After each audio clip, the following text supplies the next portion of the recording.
Loud and clear on Tidris. How us? We have you the same. And Christina, while I have you, with our proximity to TLI, we'd like you and Victor and whoever else is working on the water bag ops. Please stand down and we will focus on our TLI prep. And also please confirm that you are complete with exercise.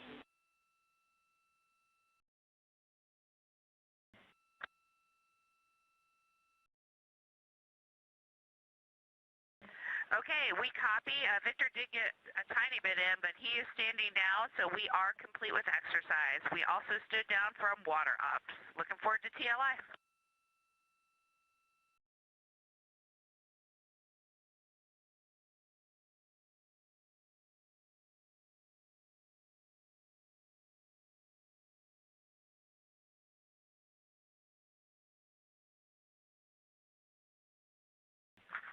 Houston, one clarification on exercise when you got a second. Go ahead, Reed. Hey, Victor is deferring his exercise for now, just due to time and the water bag. He was our lead water bag filler, so we will want to get him exercise this afternoon, please. Copy. We will find a time to make that happen.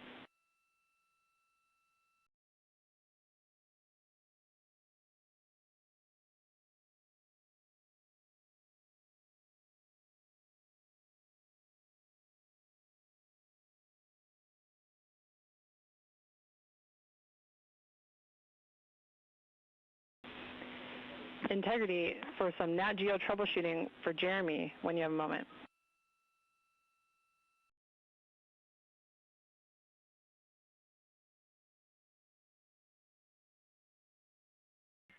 Go ahead. Jeremy, we have one small troubleshooting request from you. We're hoping it will not take very long and it will get us some good data to see what's going on. If you could please, on either Max GoPro, turn it on. And in the bottom left corner of the LCD screen, tap the button that appears there and see if you can cycle it from video to 360.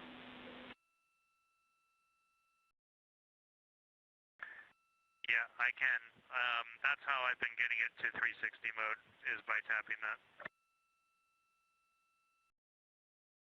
Okay. Copy, Jeremy. Thanks. Good data. And then for Reed specifically, but also the entire crew, there is a crew message on board for GoPro exposure adjustments.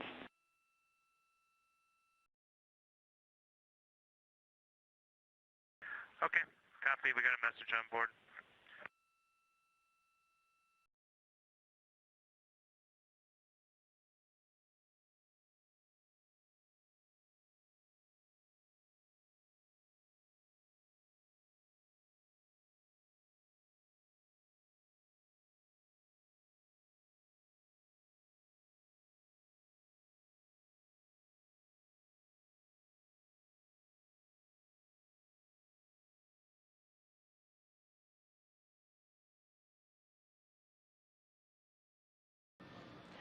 One day and 25 minutes mission elapsed time into the Artemis II flight, the first flight of humans aboard the Orion spacecraft. Our crew is NASA astronaut and Commander Reed Wiseman, pilot Victor Glover, mission specialist Christina Cook, and mission specialist and Canadian Space Agency astronaut Jeremy Hansen. Teams here at Mission Control Houston are preparing for the burn conference, during which they'll call up to the crew the status of the vehicle, any actions they need to take for the translunar injection burn. Translunar injection burn time of ignition. I've got some AGA ratings for you before we power it down when you're ready. Thanks, Jeremy. We're ready for those. Okay, CO2 is only 1.2. O2 is 19.1, temperature is 73.1, and the pressure is 14.4. Copy. Great readings. Thanks.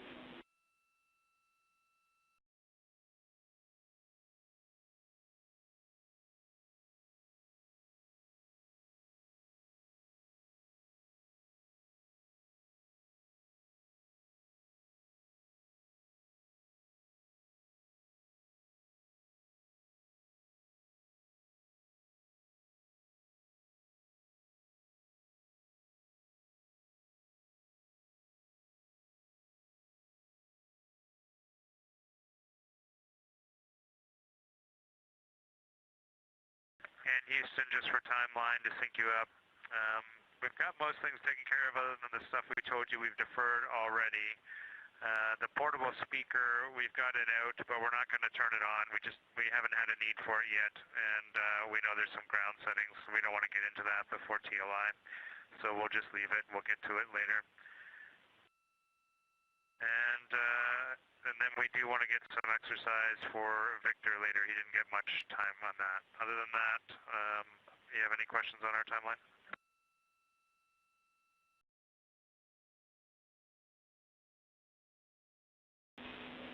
Thanks for the update, Jeremy. Copy the speaker, and yes, understand Victor an exercise was cut short earlier today, so we'll prioritize getting him some time this afternoon. Thanks. No further questions. Okay, excellent.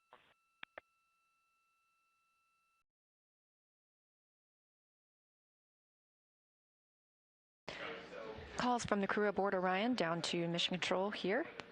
Integrity, Starfield maneuvers are starting in 2 minutes.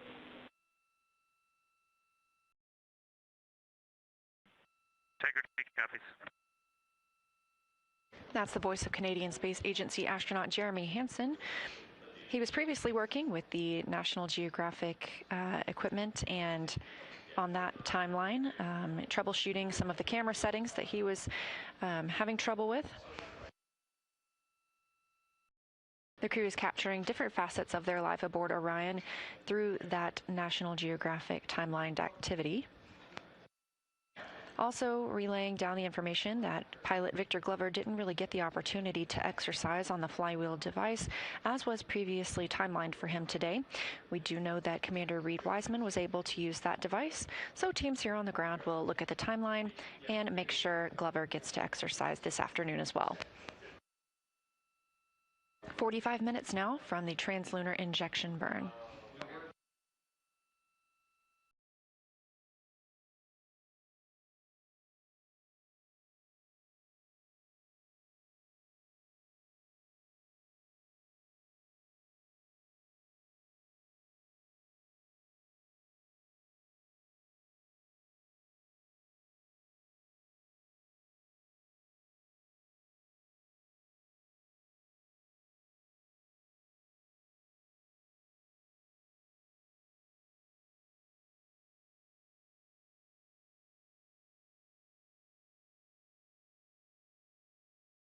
Houston Integrity, we just want to make sure in step 15 there's no change to the final burn plan.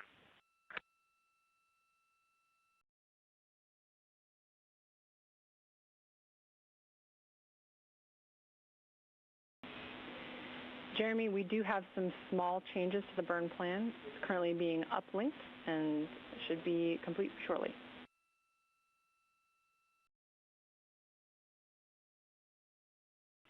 Okay, copy that.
Integrity, Houston is ready for the burn conference when you're ready.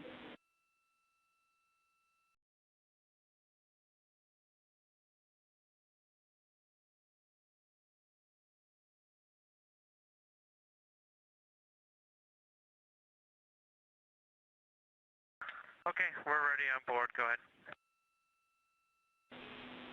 All right.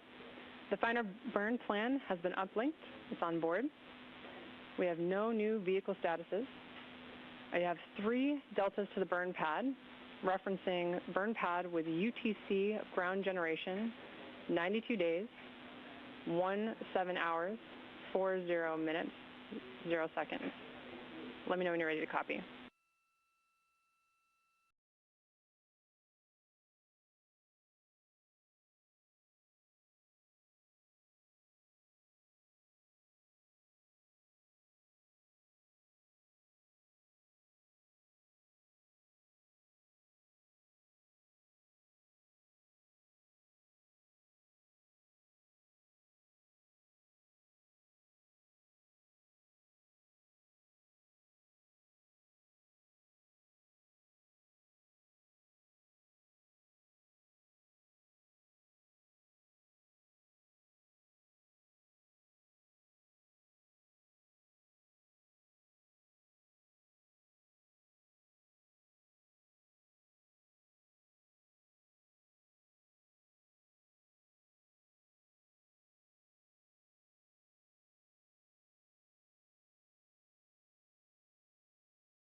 Integrity Houston, did you copy my last?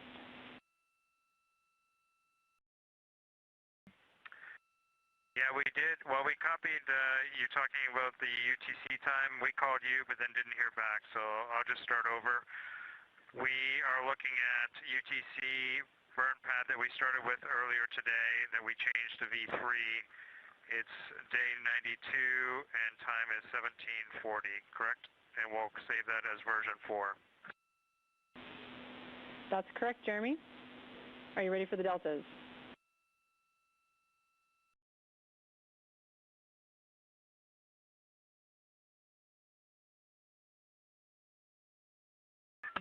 Okay, go ahead, your deltas. All right, all 3 are in the guidance solution box. Delta V totes, 1276.3 feet per second. TGO, 5 minutes, 50 seconds. Delta V feet per second, Z direction, negative 276.7.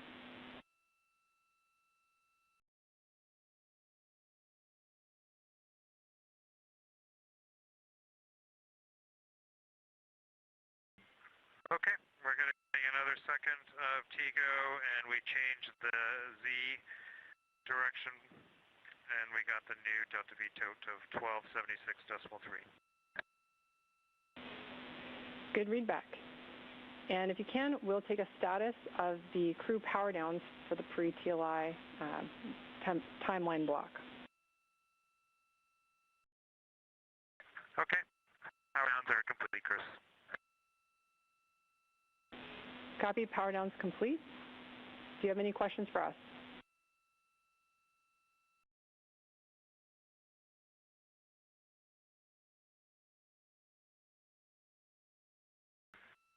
We don't have any questions, and I guess we might as well ask you for a go for targeting at minute 31.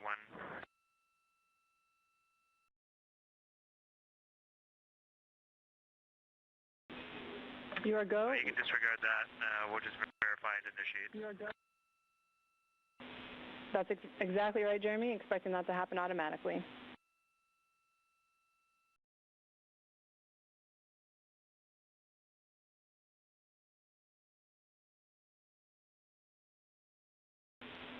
And integrity starfield maneuvers are complete.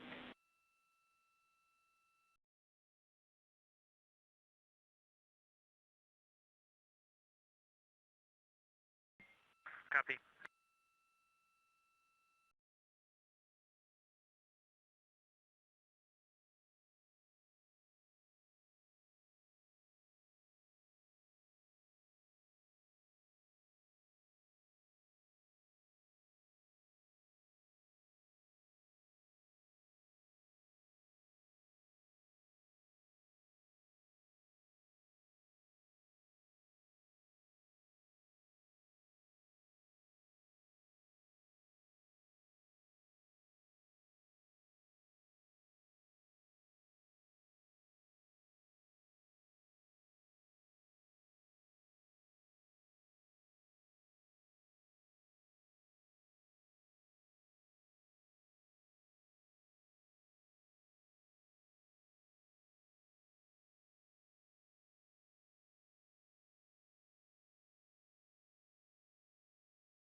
Now under 35 minutes until the translunar injection burn time of ignition. Again, we're expecting a 5-minute, 49-second burn on the OMS engine. This stands for Orbital Maneuvering System. It's part of the European Service Module on Orion. This is a live view from Orion looking down towards that European Service Module. You can see one of the solar arrays down in the bottom right. Orion continues to grow closer to Earth, now 5,000 miles away from the planet. At the time of ignition for the translunar injection burn, we will be just 115 miles above planet Earth, and approximately 1,000 pounds of fuel will be burned during translunar injection. Prior to heading to the moon, Orion must be at least one fault tolerant in all of its systems. Mission management team earlier today did poll go that we are ready for the translunar injection burn on time tonight. At this point, Orion has been in an elliptical orbit in contrast to the space station's circular orbit and was previously on the Deep Space Network, the first humans to be on that network in over 50 years. They've transitioned back to the tracking and data relay satellite systems that we are used to seeing for our friends aboard the space station. Earlier today, the crew powered on the rotational and translational hand controllers. These were used yesterday in the proximity operations demonstration when pilot Victor Glover manually flew Orion for the first time. Powering these on allows them to serve as a backup in case the burn didn't last as long or put us in the proper phase. The crew would be able to command small burns from the OMS engine on the service module in order to maintain a proper attitude. But all systems are looking good ahead of translunar injection burn, again scheduled for 6:49 p.m. Central Time.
Integrity, TLT, and orb guide converged.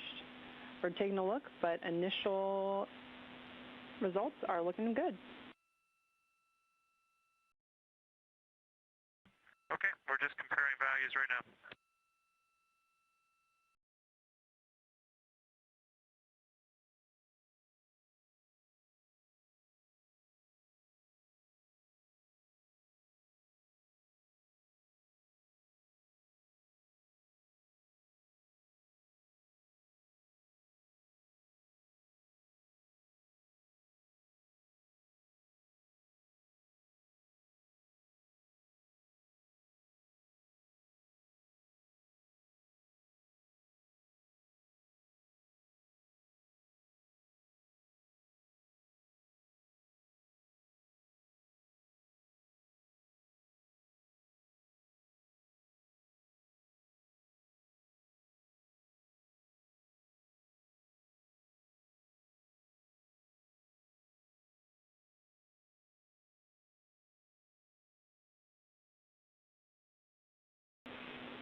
Integrity.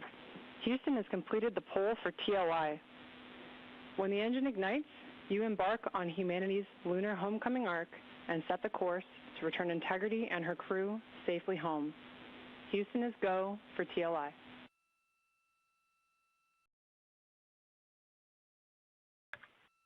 Integrity copies, and your Integrity crew is go for TLI.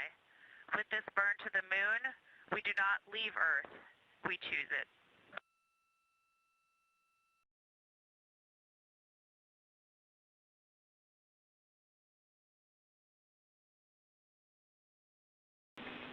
Integrity copy. Thanks for those beautiful words.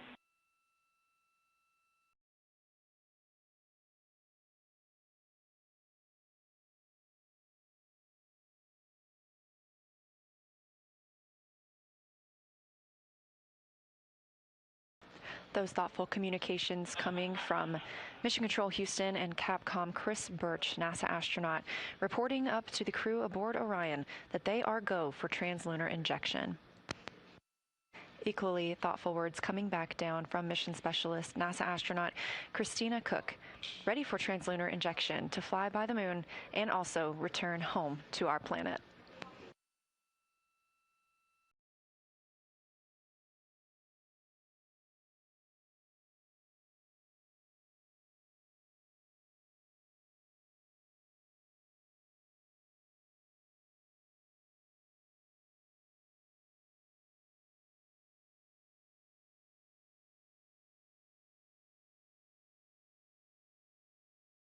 We're now 27 minutes until the time of ignition for the translunar injection burn.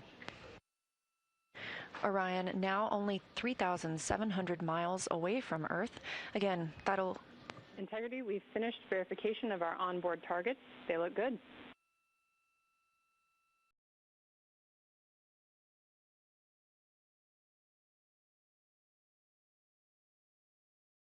Okay, Chris, our comparison looks good as well. We copy.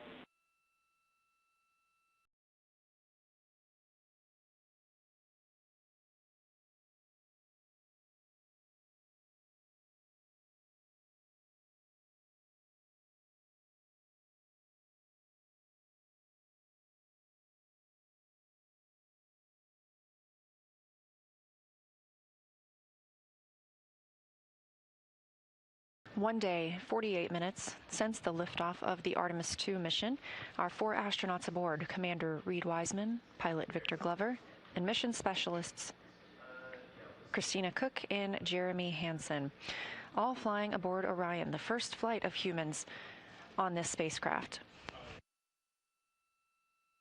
We are 25 minutes away from the time of ignition of the translunar injection burn. This is a 5-minute, 49-second burn on the orbital maneuvering service engine on the European service module.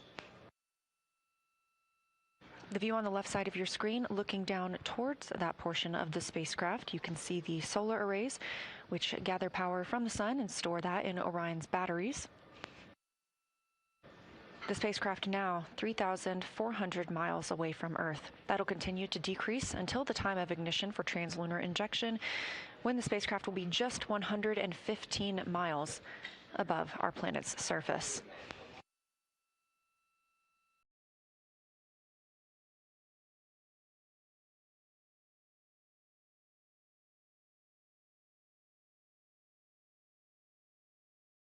All systems looking good here in Mission Control Houston. Teams have given the final go for Orion. The first of those came this morning from the mission management team here at Johnson Space Center, and the most recent coming from the flight controllers in Artemis Mission Control.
You're looking at a live view inside Artemis Mission Control here at Johnson Space Center in Houston, Texas. Flight control team, specifically the Orbit 1 flight control team on console, being led by Flight Director Jeff Radigan. You've also been hearing the voice of Capcom Chris Birch, a NASA astronaut communicating with the crew aboard Orion. We've also been joined by NASA Administrator Jared Isaacman, sitting in the back of the room, here to monitor the translunar injection burn that will send our crew beyond the moon, the first time humans have done so in over 50 years.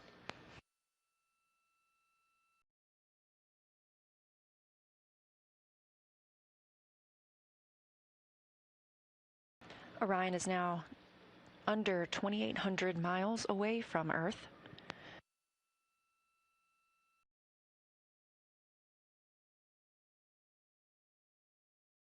And again, we are 21 minutes away from the time of ignition for the translunar injection burn. Since launch yesterday, that was 1 day and 53 minutes ago, we have been in a high Earth orbit, an elliptical orbit around our home planet. This translunar injection burn is the commitment to flying by the moon and splashing down in the Pacific Ocean on flight day 10.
Integrity, tank pressures are good for the burn.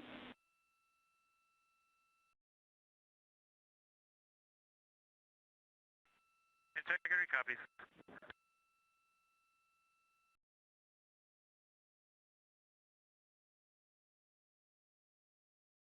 Under 20 minutes now from the time of ignition for the translunar injection burn. Teams on the ground reporting good configuration of the Orion spacecraft.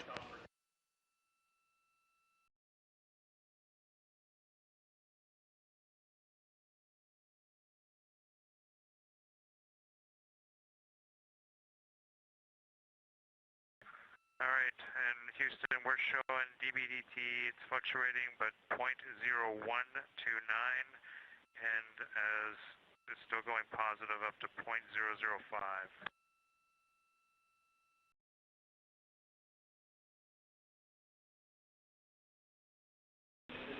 Copy, Jeremy. And we're watching the Eclipse cabin leak. Copy, Jeremy.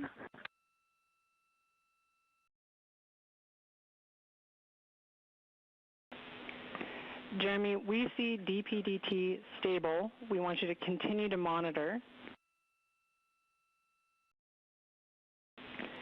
Continue to monitor via procedure number 2.1.0. Change in the fan speeds just prior to that.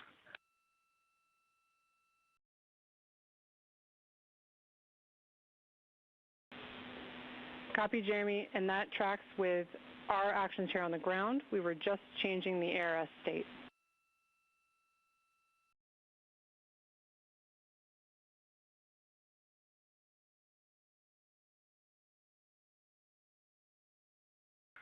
Okay, we will continue to monitor this as well with you in parallel, and we'll keep progressing with the burn.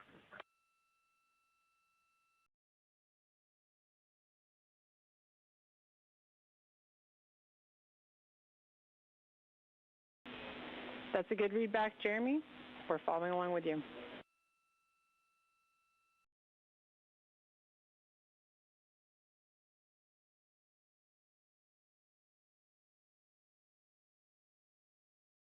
Calls from Mission Control Houston and Orion as they received a cabin leak warning. However, teams on the ground were transitioning the air revitalization at that time. The crew will continue to monitor the status inside the cabin. However, we are still go for translunar injection burn at this time.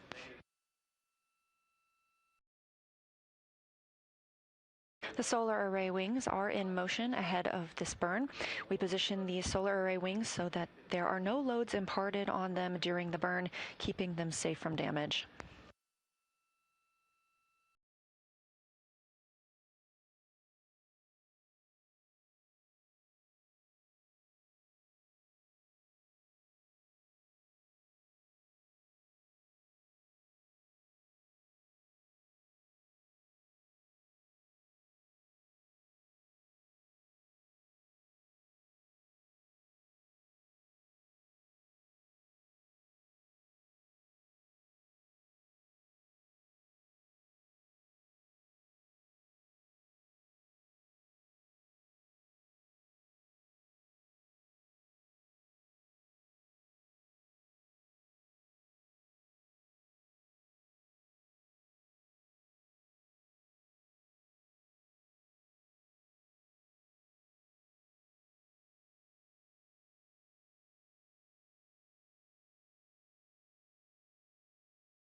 Integrity, we see a stable cabin pressure.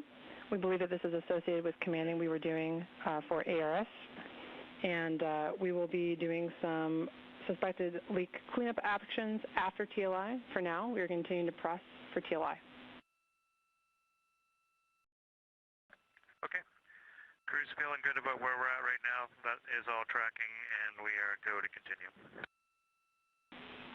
Houston copies. Thanks, Jeremy.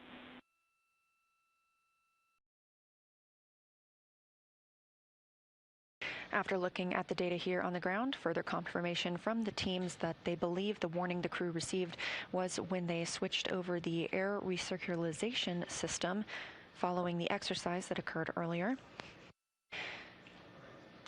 The cabin temperature and pressure have been reported as stable, and so the crew remains go for translunar injection burn. They'll take some actions to clear that warning that they received after the translunar injection burn, which is targeted to start just about 14 minutes from now. That burn, 5 minutes and 49 seconds, will be on the orbital maneuvering system engine, part of the European service module. We are now 1 day and 1 hour into the flight of Artemis II.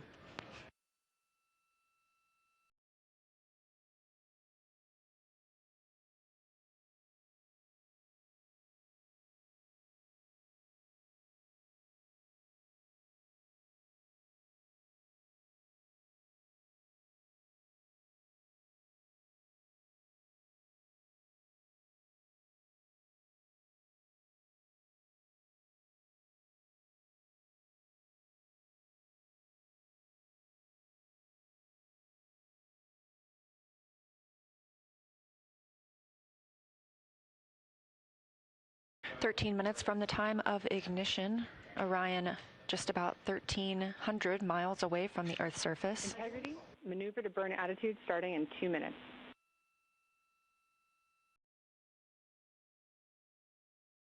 Integrity copies.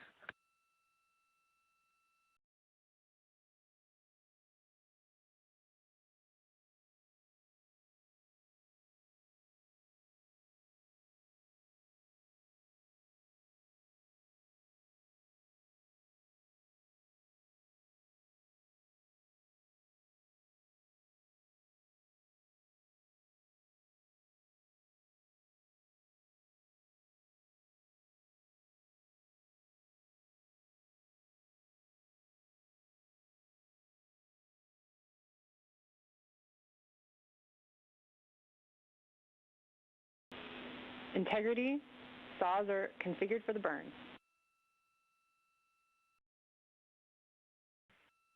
Copy, saws. The calls you hear in Mission Control Houston coming from Capcom NASA astronaut Chris Birch up to the crew aboard Orion. The solar array wings have been configured into the position for the burn. They are moved forward up toward Orion and away from that orbital maneuvering system engine. This protects the solar arrays during the burn, keeps them safe from any loads that may be imparted from the thruster as it fires. Again, coming up on 11 minutes until the time of ignition, and we are standing by for Orion to maneuver into the burn attitude.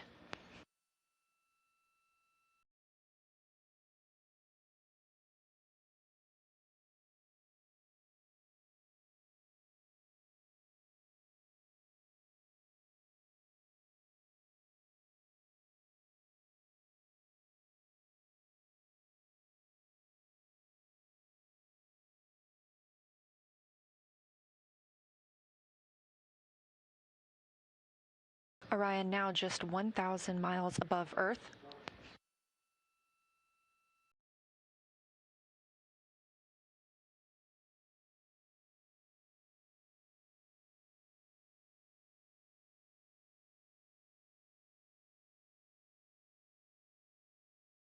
Just over 10 minutes until time of ignition for the translunar injection burn that will send Orion beyond the moon and commit us to a splashdown in the Pacific Ocean on flight day 10. Approaching 900 miles above Earth's surface, and at time of ignition, Orion will be just 115 miles above Earth, approximately 250,000 miles away from our lunar neighbor.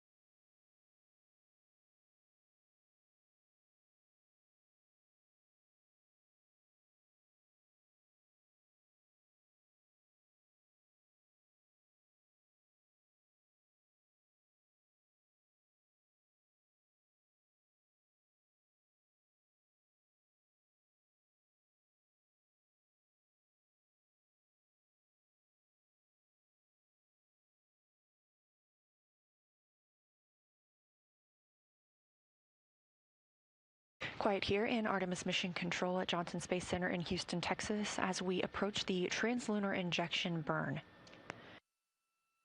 Less than 9 minutes away from time of ignition of this 5-minute, 49-second burn.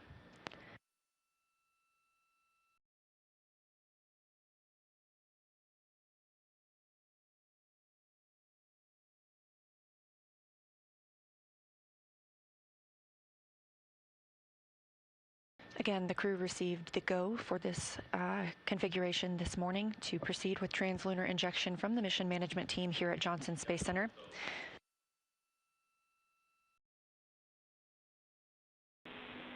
Integrity, roughly 1 minute left in our maneuver to burn attitude. Okay, we show the same.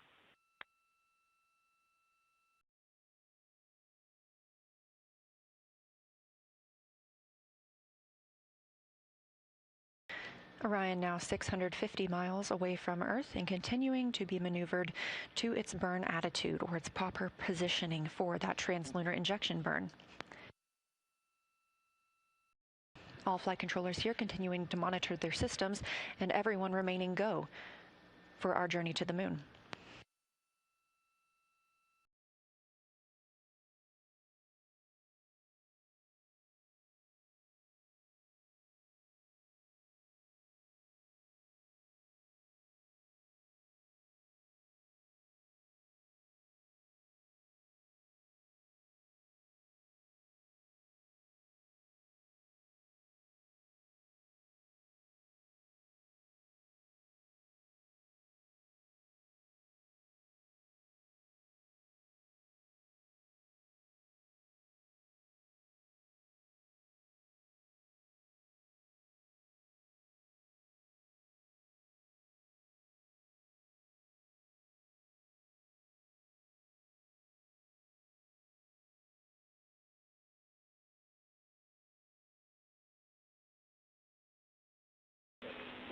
Integrity, Orion is in burn attitude.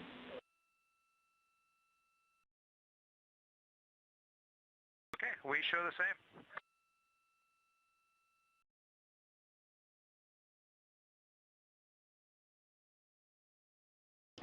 Capcom Chris Birch confirming to the crew that Orion is in the proper attitude, the proper positioning for the translunar injection burn, now less than 6 minutes and 20 seconds away.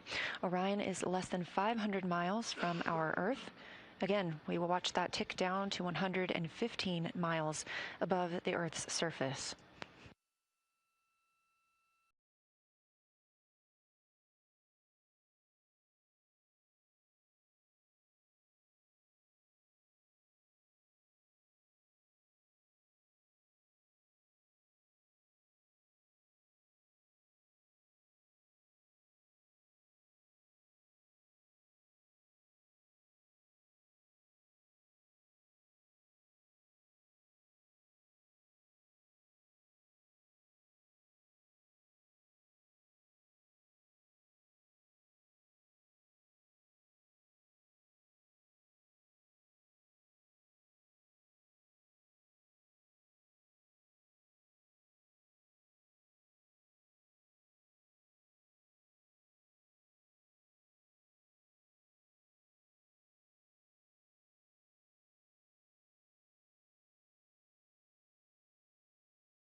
Coming up on 1 day and 1 hour and 10 minutes since the launch of the Artemis II mission from Kennedy Space Center in Florida.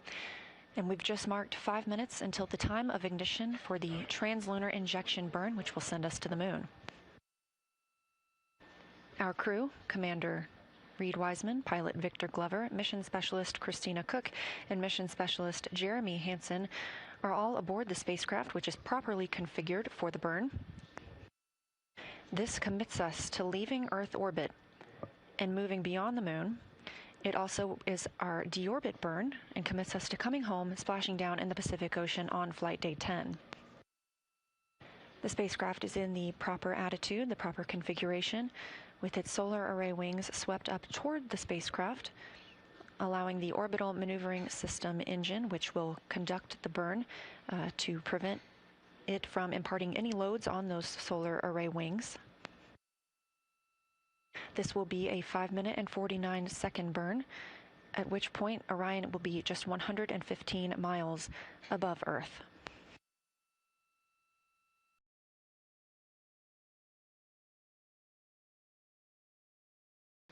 It remains quiet here in Artemis Mission Control at Johnson Space Center in Houston, Texas, as teams continue to monitor their systems. Everything's still looking good, and everyone go for translunar injection.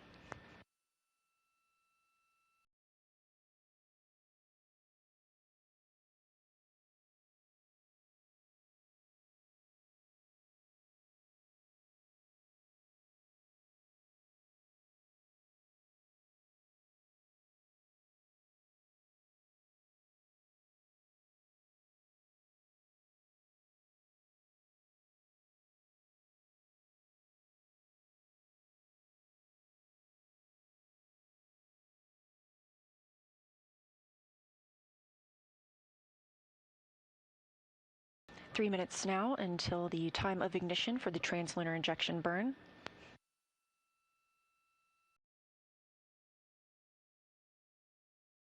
Orion now 190 miles above Earth's surface, 248,600 miles away from the moon.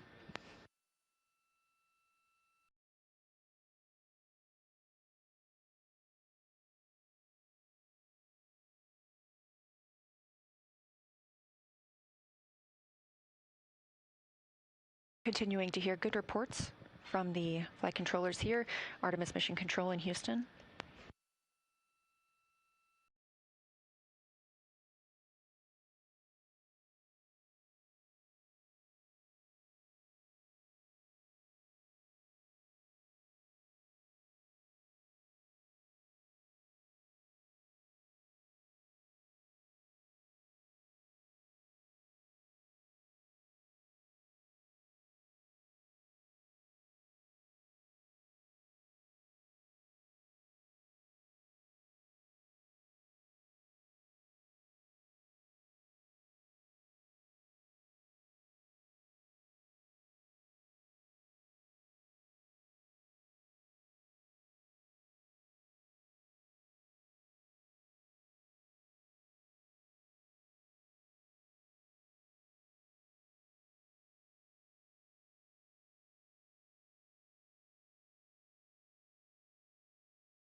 Orion just 130 miles above planet Earth. As we mark 1 minute until the time of ignition of the translunar injection burn, correction to an earlier report, that will be a 5-minute and 50 second burn on the orbital maneuvering services engine.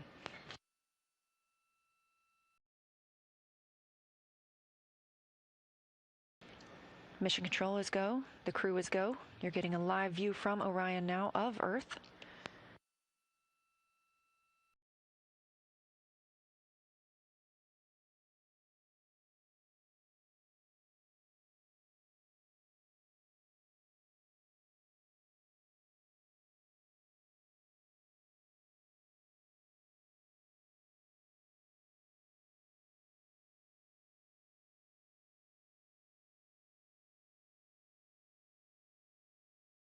Ten seconds until translunar injection burn start.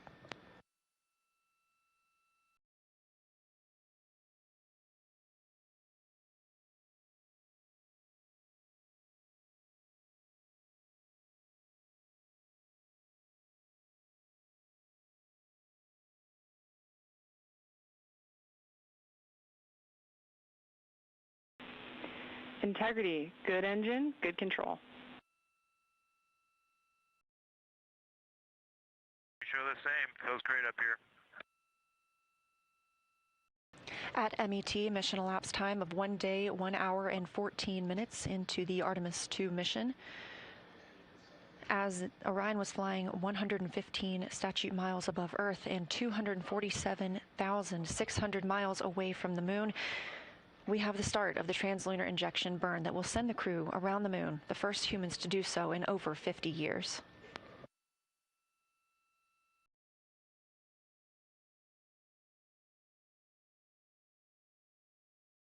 Again, this will be a 5-minute and 50 second burn on the orbital maneuvering service engine, part of the European service module.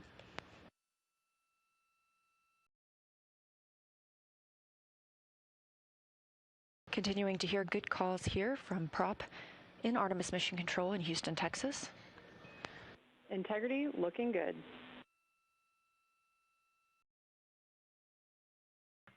Integrity copies.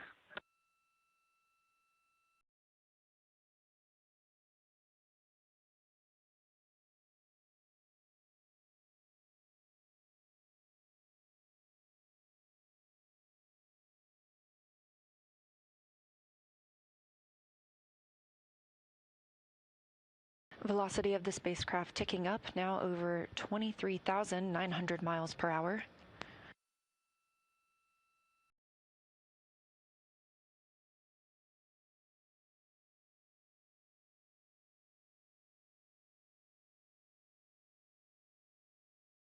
Two minutes into this 5-minute and 50 second burn. Continuing to get good calls here in Mission Control Houston from all flight controllers. Integrity, we copy the enabled caution, no crew action.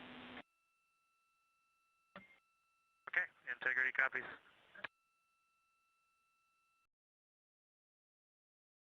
The crew did receive a caution on their screen and have no action at this time. We continue to burn the translunar injection burn.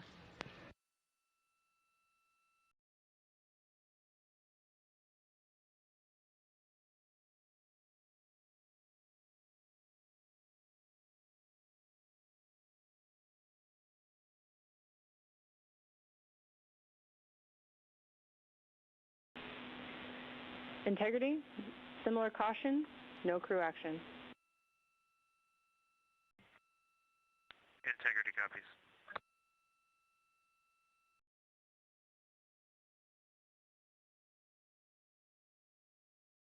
Over 3 minutes now into the translunar injection burn.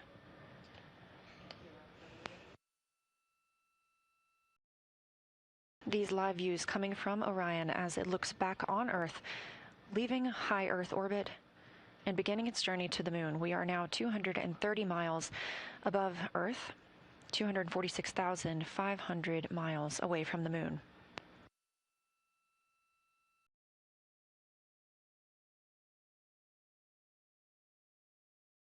Again, this burn started on time, MET, mission elapsed time, 1 day, 1 hour, and 14 minutes. We are targeting a 5-minute and 50-second burn. We've just hit the 4-minute mark into the burn. Quiet here in Mission Control Houston as flight controllers continue monitoring all systems. Everything looking good.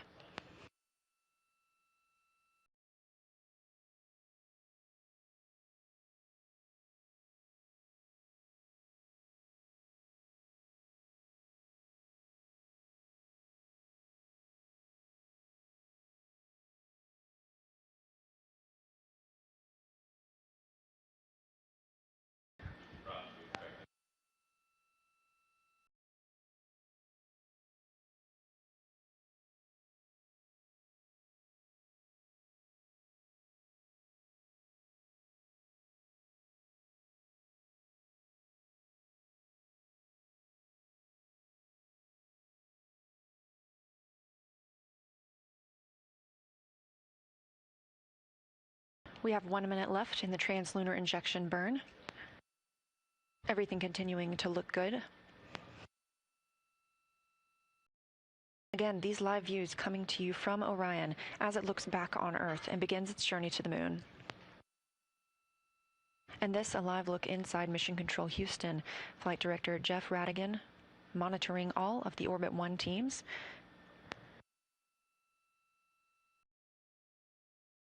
NASA Administrator Jared Isaacman has also joined us in the room to monitor the translunar injection burn. We have less than 20 seconds left of this burn. This is the final major burn for the mission because this also serves as our deorbit burn.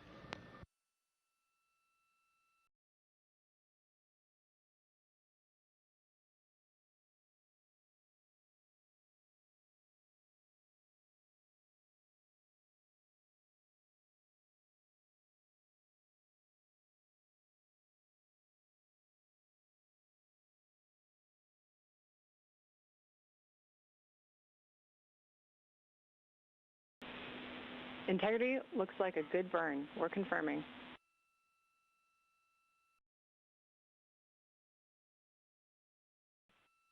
Integrity copies.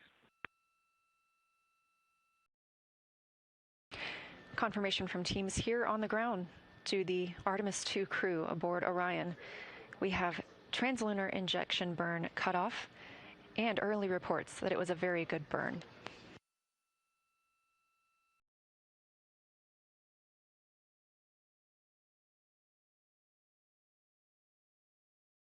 Orion now 520 miles away from Earth. Just 5 minutes ago, we were only 115 miles above Earth's surface. That distance will continue to increase as we are now on a trajectory to fly around the moon for the first time in over 50 years.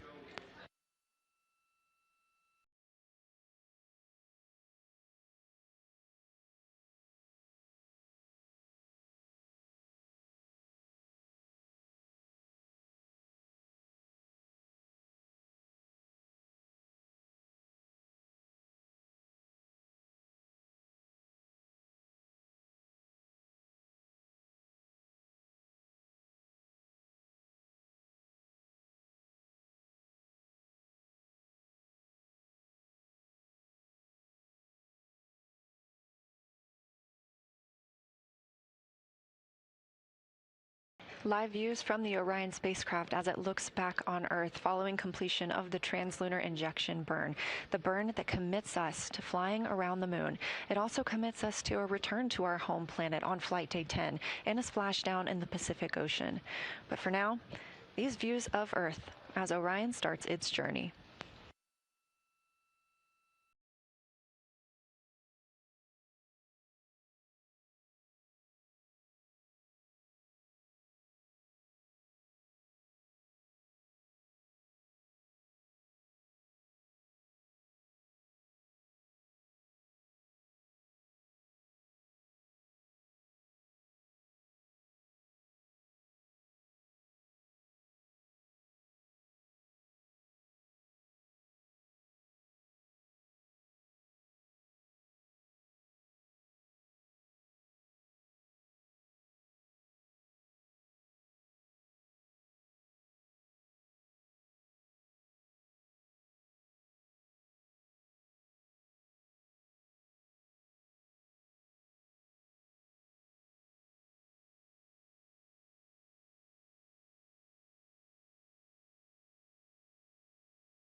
This is Artemis Mission Control.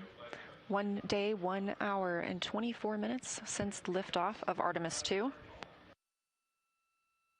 We have just completed the translunar injection burn.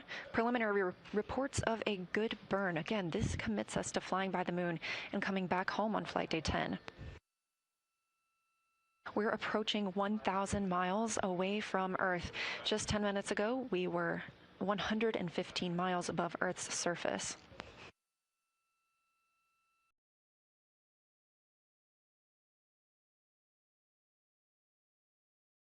Since launch, Orion has been in a high Earth orbit. This allowed the teams to check all systems aboard the spacecraft and gain that confidence that for this first flight of humans aboard Orion, we were go for translunar injection and a flight to the moon. That go that came this morning from the mission management team and later this afternoon from the flight control team in Houston. Crew reported that they were go as well, and now we are going.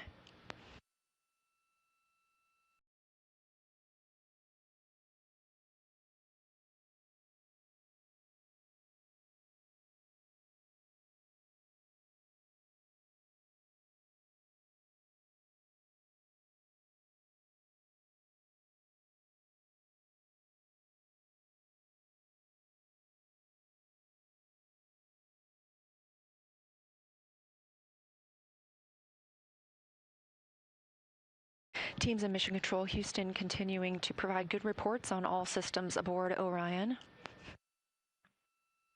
Houston Integrity, we just wanted to share a little bit of the sentiment up here as we came around the planet, and we're zooming over just 100 nautical miles above it if you got a moment.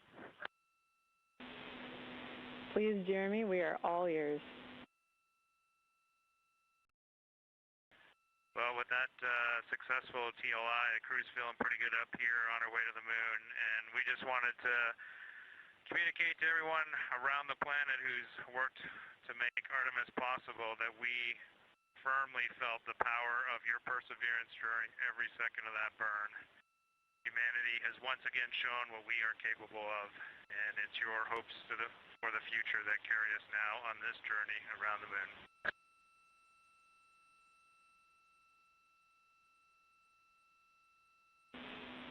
Thank you for those words.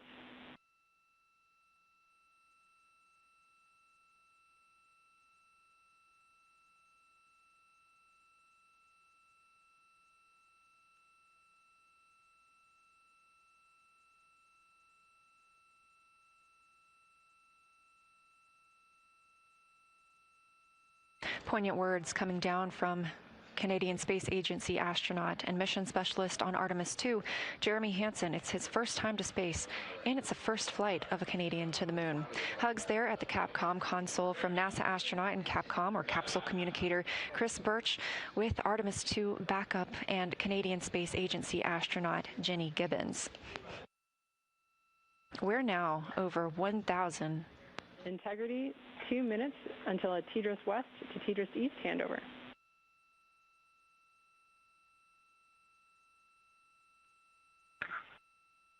Integrity copies. Now over 1,500 miles away from our planet, that distance continuing to increase.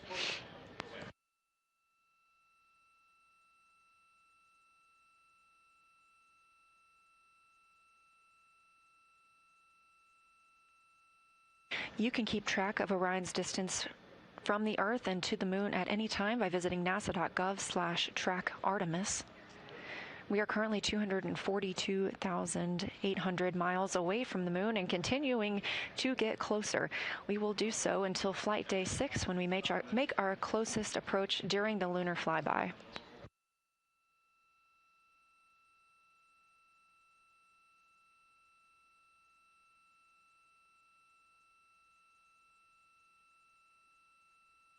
This view coming from Artemis Mission Control in Houston, Texas, where the Orbit 1 flight control team is on console.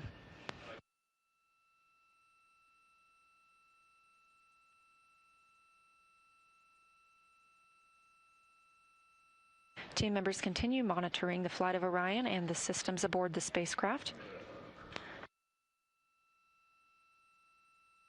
Coming up on 1 day, 1 hour, and 30 minutes since the launch of Orion.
Houston, integrity, our HC stow is complete.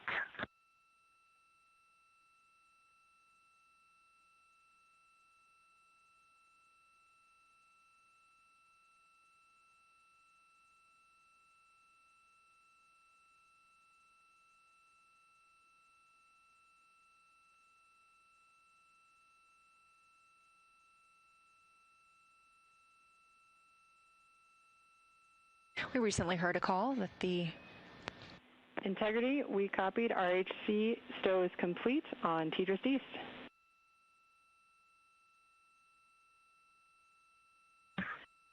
Great, comm check.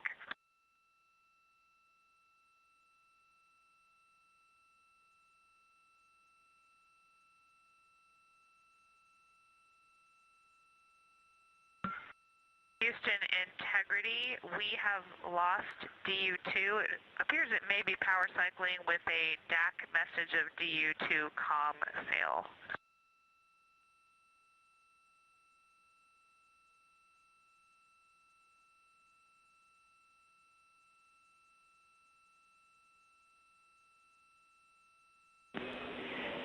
Integrity, we copy. We saw that enunciated caution, toggle in and out of alarm. Your go to try and power it up.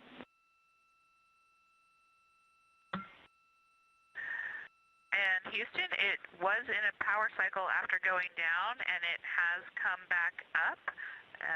We are going to go ahead and understand the prop cautions are no action. They are recurring and going away a few seconds later. We'll stand by for phenomenal.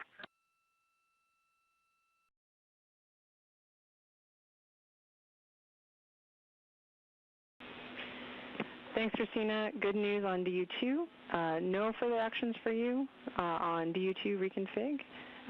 We'll do any other backside stuff on the ground, and we are taking a look at that prop caution as well.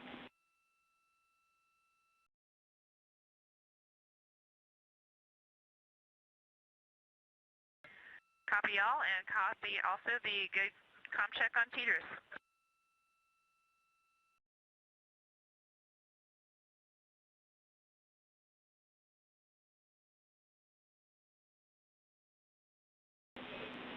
Yes, Christina, good comm check on TDRS East. And to let you know, we are complete with our post-burn reconfig.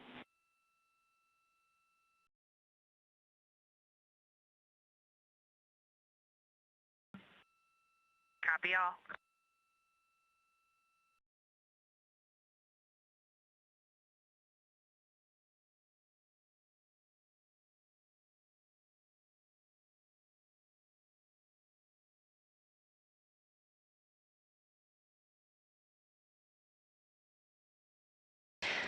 few different communications with the crew there coming from Capcom Chris Birch.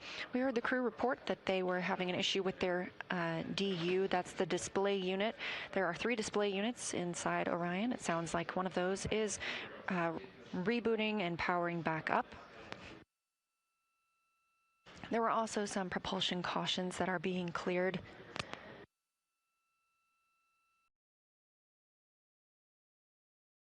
Additionally, we are still on the Tracking and Data Relay Satellite System, or TDRS, and have handed over to TDRS East, confirming that we had a good voice check on TDRS. We won't be on TDRS for long. We will be switching back to the Deep Space Network as we continue to increase our distance from Earth, now 2,780 miles away from our home planet.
Over 3,000 miles away from Earth now.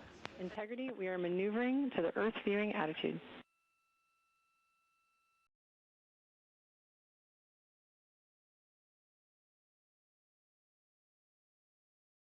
Copy, and thank you. Orion is now being maneuvered into an attitude to allow the crew to be able to see the Earth as they depart it. Again, we are rapidly leaving our home planet and growing closer to the moon, now 240,300 miles away from our lunar neighbor. In about 5 minutes, we will transition from the Tracking Data Relay Satellite System as our primary method to communicate with the crew over to the Deep Space Network. They'll remain on the Deep Space Network all the way around the moon and until they return to Earth.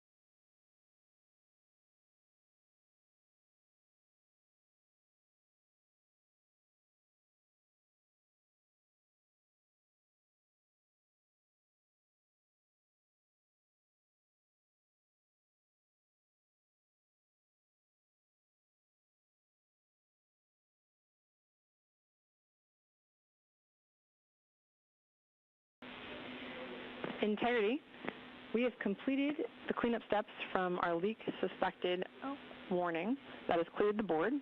We've reset FITR, and so now we'll be able to detect any changes per our nominal config.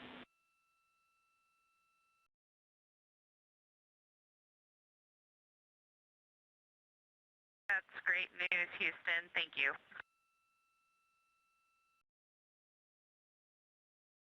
Capcom capsule communicator NASA astronaut Chris Birch calling up to the crew aboard Orion, also known as Integrity. There was a leak warning that popped up just before we got into translunar injection burn. However, it was quickly determined that this was due to the air recirculation system being transitioned into a different state. All teams remained go for translunar injection as we continued to get good readings inside the cabin, and that warning has since been cleared.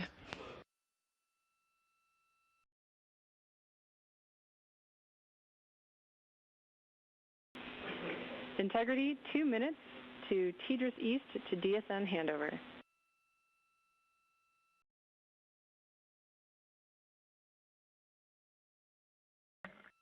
See you on the other side.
Standing by for TDRS to Deep Space Network handover.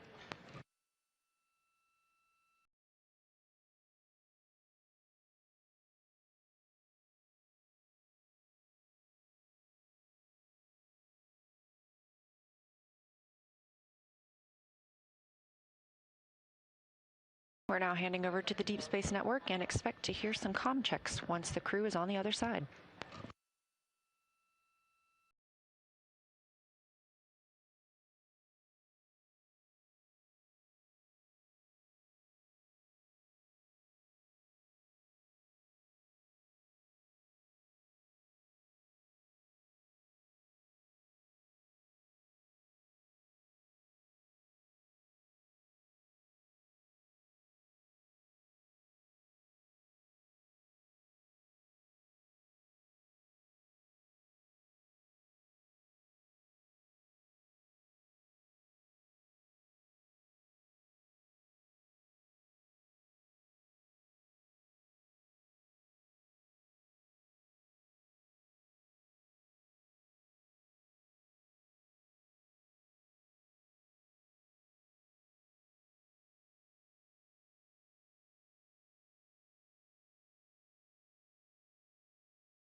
Integrity, Houston, comm check on OE1 on DSN Madrid.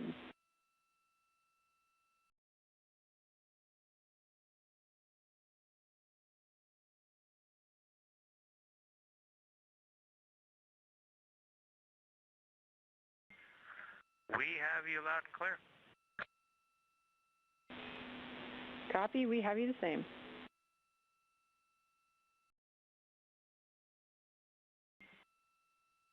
And we are getting just a beautiful view of the dark side of the Earth right now, lit by the moon. Phenomenal.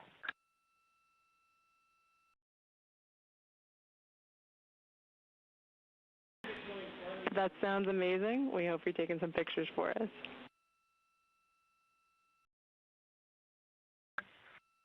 Yeah, none of us can get to lunch because we're glued to the window. We're taking pictures. Reed said he just can't take it anymore.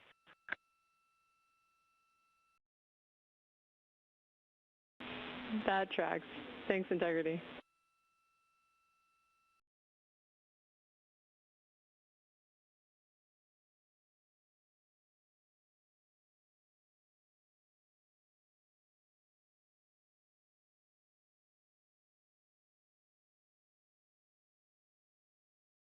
We have good communication checks on the Deep Space Network with the crew aboard Orion. Commander Reed Wiseman, Pilot Victor Glover, Mission Specialist Christina Cook, and Mission Specialist Jeremy Hansen, having recently completed the translunar injection burn, are now on their way to the moon. The Orion spacecraft was oriented so that they would be able to see out the windows as they departed Earth. We are now 4,687 miles away from our home planet, a number that's continuing to grow and will do so until we fly by the moon on flight day 6.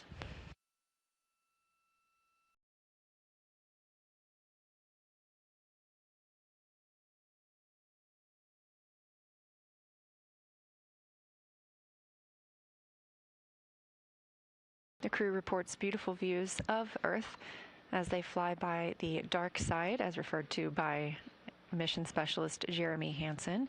They are taking photos that we will expect to see downlinked later on and look forward to sharing.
30 minutes since the start of the translunar injection burn. Again, that was a 5-minute and 50-second burn using the orbital maneuvering service engine on the European service module. This was the burn that committed us to flying by the moon and returning home to Earth on flight day 10. We are now over 5,430 miles away from Earth. At the time of the burn, we were just 115 miles above our home planet. We're 237,000 miles from the moon. This view inside Mission Control Houston as teams continued to monitor the systems aboard Orion. Everything looking great after that translunar injection burn. Orion is also back on the Deep Space Network, which allows us to communicate with the crew as they travel farther away from our home planet. The crew is also in their timelined midday meal, but as we heard from mission specialist Jeremy Hansen, they are all glued to the windows, getting some views of Earth as they depart.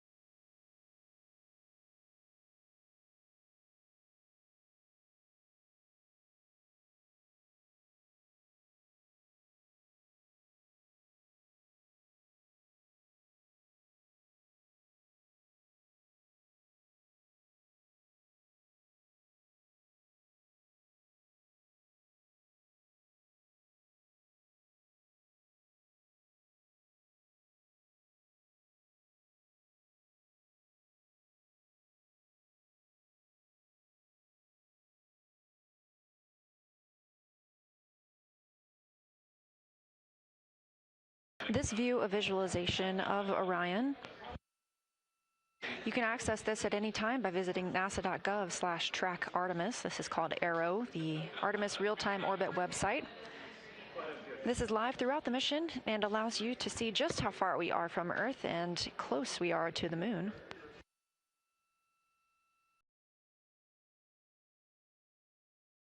It's now been 1 day, 1 hour and 50 minutes since liftoff of the Artemis II mission.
This is Artemis Mission Control here at Johnson Space Center in Houston. We are on our way to the moon after a successful translunar injection burn.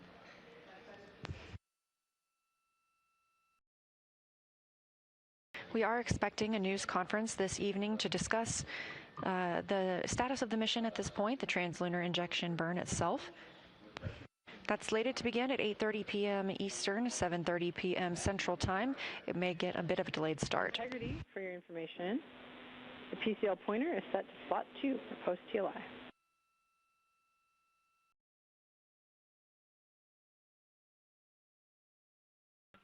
Okay, copy. Slot 2, on our way.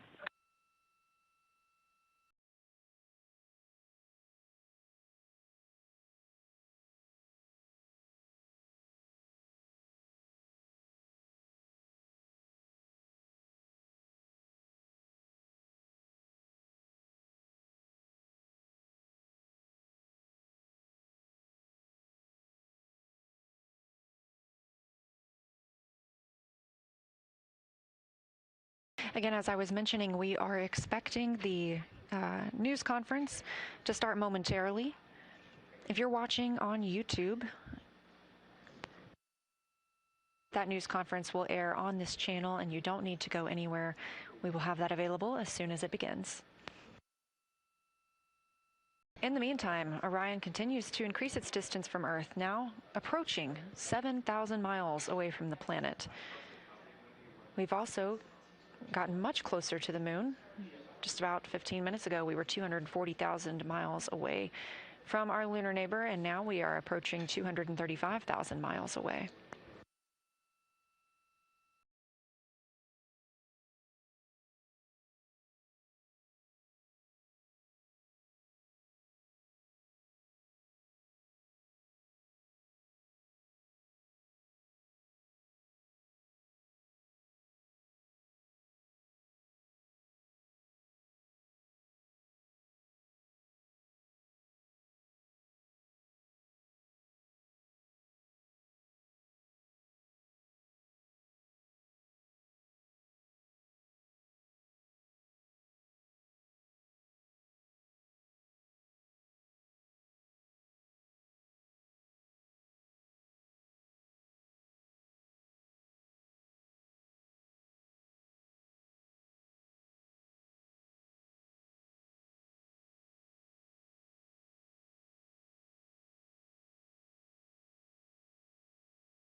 This is Artemis Mission Control. We are standing by for the beginning of today's press conference about the status of the mission and the translunar injection burn. Completed that 5-minute and 50 second burn. Right on time, and put us in the proper position to fly by the moon on flight day 6 and return to Earth on flight day 10.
This is Artemis Mission Control at Johnson Space Center in Houston, Texas. Again, we had a successful translunar injection burn that commits us to flying around the moon and coming home. Our crew of 4 aboard Orion in their midday meal. And here on Earth, we are standing by for the start of our news conference about the status of the mission. If you're watching on NASA's YouTube, you don't need to go anywhere. We're going to bring that to you right here, and we'll be here in Artemis Mission Control.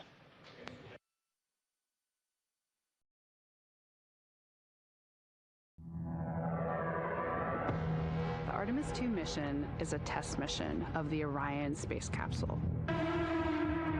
Artemis II will be the first time we put humans on this rocket.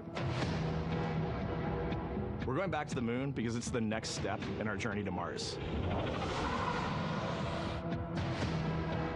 We were always going to the moon. Pushing ourselves to explore is just core to who we are. That's a part of being a human. And liftoff. We shall return. Continuing to test out every bit of Orion. Coming back to Earth, 7 miles a second. When humanity sets big goals, we can bring together genius from around the world. You have the best people on planet Earth putting this vehicle together. That's what's up. To innovate for the benefit of humanity and to inspire the world through discovery. And here we go.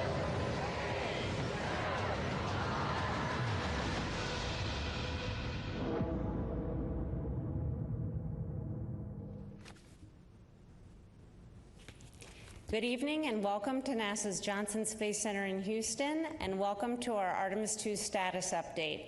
I'm Rachel Kraft with NASA Communications, and I'm joined by several NASA managers this evening to talk about our recent translunar injection burn to send 4 astronauts on the Artemis II mission to the moon, and about how the test flight is going overall. They are Dr. Lori Glaze, who leads NASA's Artemis program, Judd Freeling, Ascent Flight Director for the mission, and Howard Hugh, Orion Program Manager. We'll have some opening remarks and then take questions both from reporters here in the room and on the phone. And those of you who are joining us by phone can press *1 to get into the question queue. And with that, we'll start with Lori. Great. Thank you, Rachel. So, ladies and gentlemen, I am so excited to be able to tell you that for the first time since 1972, during Apollo 17, human beings have left Earth orbit. With Artemis II's successful 5-minute and 50-second translunar injection burn this evening, our 4 crew members, NASA astronauts Reed Wiseman, Victor Glover, Christina Cook, and Canadian astronaut Jeremy Hansen, are now on their trajectory toward the moon. The burn was executed by our flight operations team here in Houston, and it was flawless. The burn was the last major firing of this mission. From this point forward, the laws of orbital mechanics are going to carry our crew to the moon, around the far side, and back to Earth. Our crew is healthy, and our spacecraft is performing really well. After we've had a series of checkouts since launch, and again, everything really performing pretty well. And we are on the path that we designed for this mission. But just a reminder, again, you can hear us keep saying it over and over again, this is still a test flight. We are getting, and we're going to continue to get, lots of new data every day, important information as we continue learning how we're going to operate this Orion spacecraft in the actual space environment. And I'll tell you, we're already learning a lot as we go. We've encountered several things along the way. We're not really tracking anything right now that's of concern, but anything that we've encountered since we've launched was brought to our mission management team today and discussed, and the satisfactory path forward on every case, and a unanimous decision to proceed forward with the go for the translunar injection burn. So you'll hear a little bit more about some of that here in a minute, all the things that we've been doing. As a reminder, we got 8 days of work ahead, and we intend to learn as much as we can, everything that we can that this vehicle can teach us. And with that, let's see, before I do that, we had a couple images we wanted to share. Let's see if we can pull some of those up. I wanted to share one of my favorite images. This one I saw last night. Actually, I was getting onto the plane to fly here from Florida. this one popped up, and I just absolutely love this one. Looking out the window, you can see the solar array wing there and the OMS engine from the Orion spacecraft, and then you can see Earth's crescent in the back. I just thought it was absolutely gorgeous with our crew members being able to see out the window there and get that photo. It's just absolutely beautiful. And then the second image I wanted to show you, you'll hear a lot more from Howard about the proximity operations demonstration that was conducted yesterday evening. And let's see, is that one going to come up? It's coming back. It's coming back. There it is. And in this image, you can see Victor Glover on the left there. He was using the manual controls to maneuver the spacecraft. And then Reed Wiseman on the right there was calling out the commands. So it was really, I hope some of you got a chance to watch that. I was riveted. It was absolutely spectacular to hear Victor's narration of the whole activity. So super cool. So with all of that, I am going to hand it over to Judd, and he can talk us through some of the technical details about the flight so far. All right. Thanks, Lori. It's been a great couple of days to be in the space business. Yesterday, SLS put us right on the money during ascent. We started with some checkouts by the crew from both the water dispenser and the toilet. Those were successful. And ICPS then burned us with our perigee raise maneuver, got us in a stable orbit. We did have a brief comm outage that was due to a ground issue that we have now rectified, and we understand that's not going to be a problem henceforth.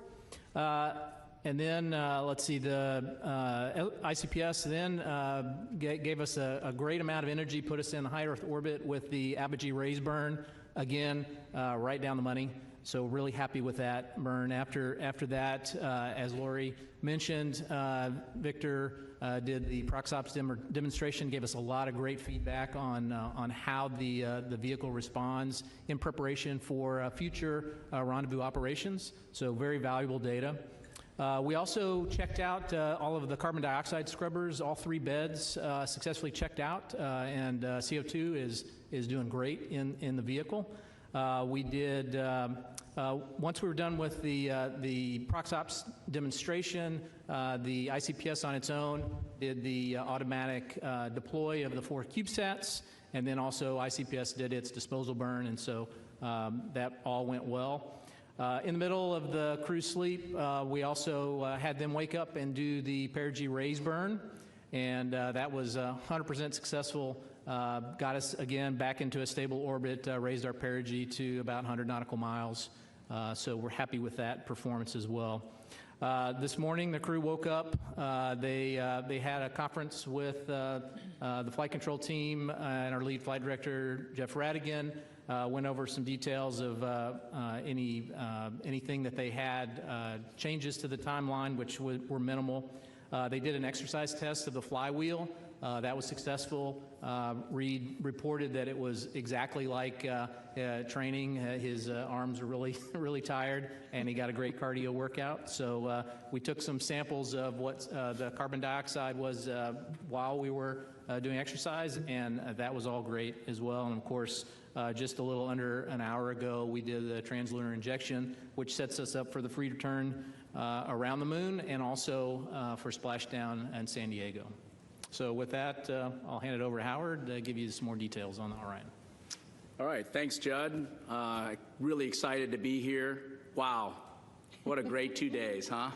I haven't slept, I don't think, very much over the last 24 hours, just following all the things that have happened for the Orion spaceship. We had a perfect ride uphill, got into orbit, spent a good day, just checking out systems.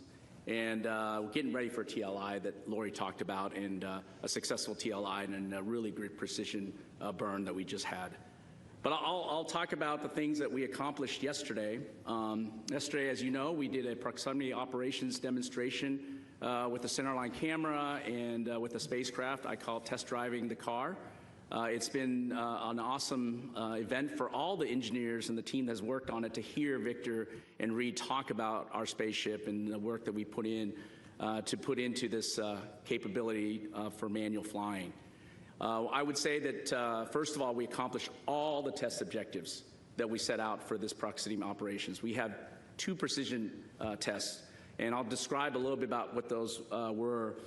But I'll send with a picture first to show you and describe. This is a very close-in picture, these three pictures. On the, I guess, upper left of the picture is our centerline docking target right in the middle. It's a standoff cross that you'll see. It's a 2-foot wide target. This is the target that we're going to use for future missions. So this is the exact flight configuration that we use. So it was really important that we got that on the interim cryogenic propulsion stage.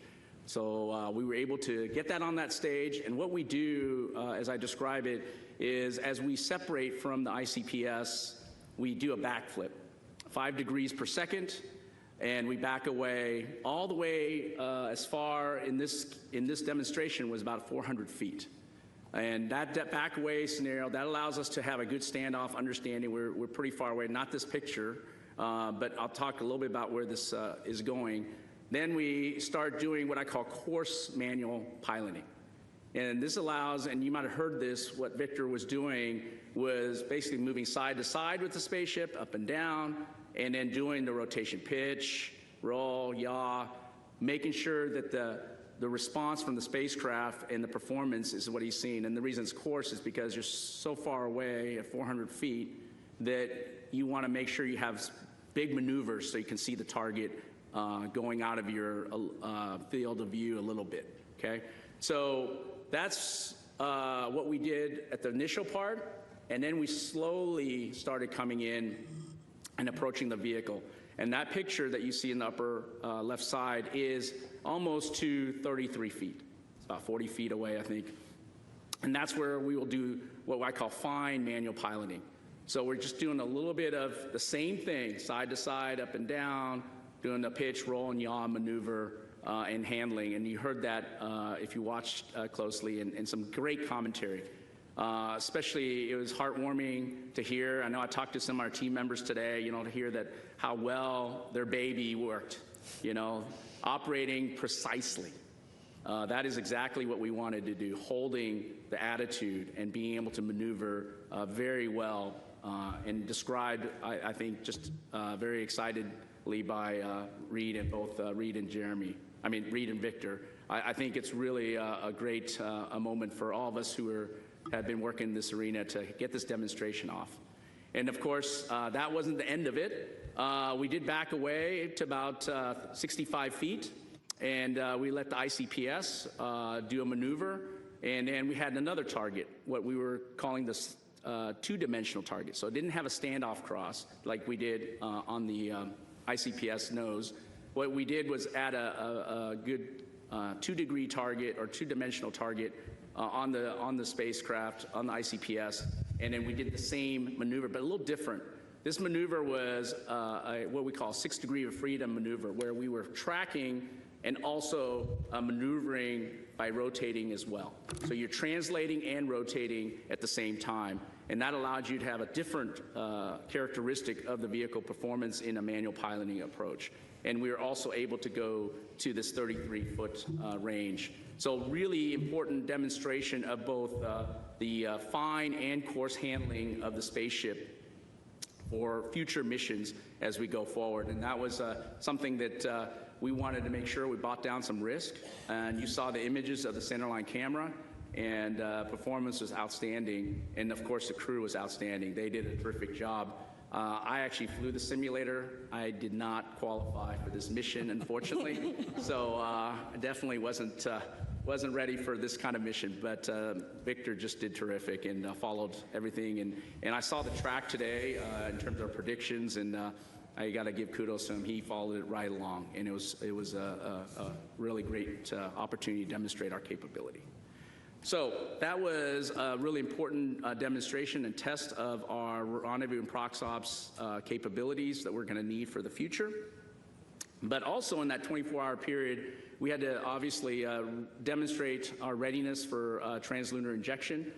We were able to really track a lot of the subsystems that we've learned from on Artemis I, but also the most important subsystem when we put humans on board is the life support system. And I'm happy to report that the performance of the CO2 scrubber, the ability to distribute water, control the temperature inside the cabin is exactly as we predicted, and in some cases better. And so that was really great. And of course, across all the other subsystems that we demonstrate in Artemis I, like power generation, was better than predicted also. Over 13 kilowatts of power generation, and our ability to control, like I said, the inside cabin and control the temperature across all the parts of the spacecraft was right on and nominal. So that was really good to see. And of course, we were ready to execute the TLI burn today, and our guidance navigation control system was ready to go and demonstrated through this burn its ability to handle this type of burn and the precision that's needed to take us to the moon and come back into Earth's atmosphere. So really great overall demonstration of the ProxOps, really great demonstration of the core subsystems that we have on board the spaceship that's required to execute the rest of the days of this Artemis II mission. And finally, I would say that we had, I would say, really great opportunity to just understand our overall performance across all these subsystems and making sure that we're ready to commit the crew to a safe journey to the moon and back. And we demonstrated that over the last 24 hours. We were able to, as Lori said, have a mission management team review of that and determined that we were go for TLI. And I'm just really happy that we're headed to the moon. Thank you. All right, it's time now for questions. We'll start here in the room, and then we have several on the phone. A reminder, please raise your hand if you're here. We'll have a mic coming around. And then if you are joining by phone, *1 can get you into the question queue. And we will begin in the room here. Let's come around with the mic here in the front. Tarek, yep. Thank you very much. Tarek Malik with Space.com, and I think it's for Howard. You know, the TLI seemed to go quite well, although I guess there were some reports of a couple of caution alarms that the crew reported, and then the mission control said, you know, it was not to worry about. And I'm just curious what those alarms were, or those caution lights were, and you know, how they were, I guess, set aside so quickly. Thanks. Okay. I'll let Jed maybe give some highlights there. Yeah, so about 15, 20 minutes before TLI, we had a couple of nominal reconfiguration changes of the atmosphere revitalization system, the cabin fans. And when we were moding those to a different mode, the fan speed change caused the cabin sensors to dip below the caution limit for just a bit. And of course, that rang an alarm that was a suspected cabin leak. That was a false indication. And so we quickly knew that there was no leak. We knew that there was just the sensors dipping low pretty quickly.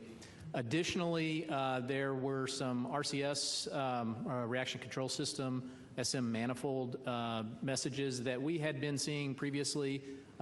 Essentially, whenever we're using that system, there's a pressure sensor divergence.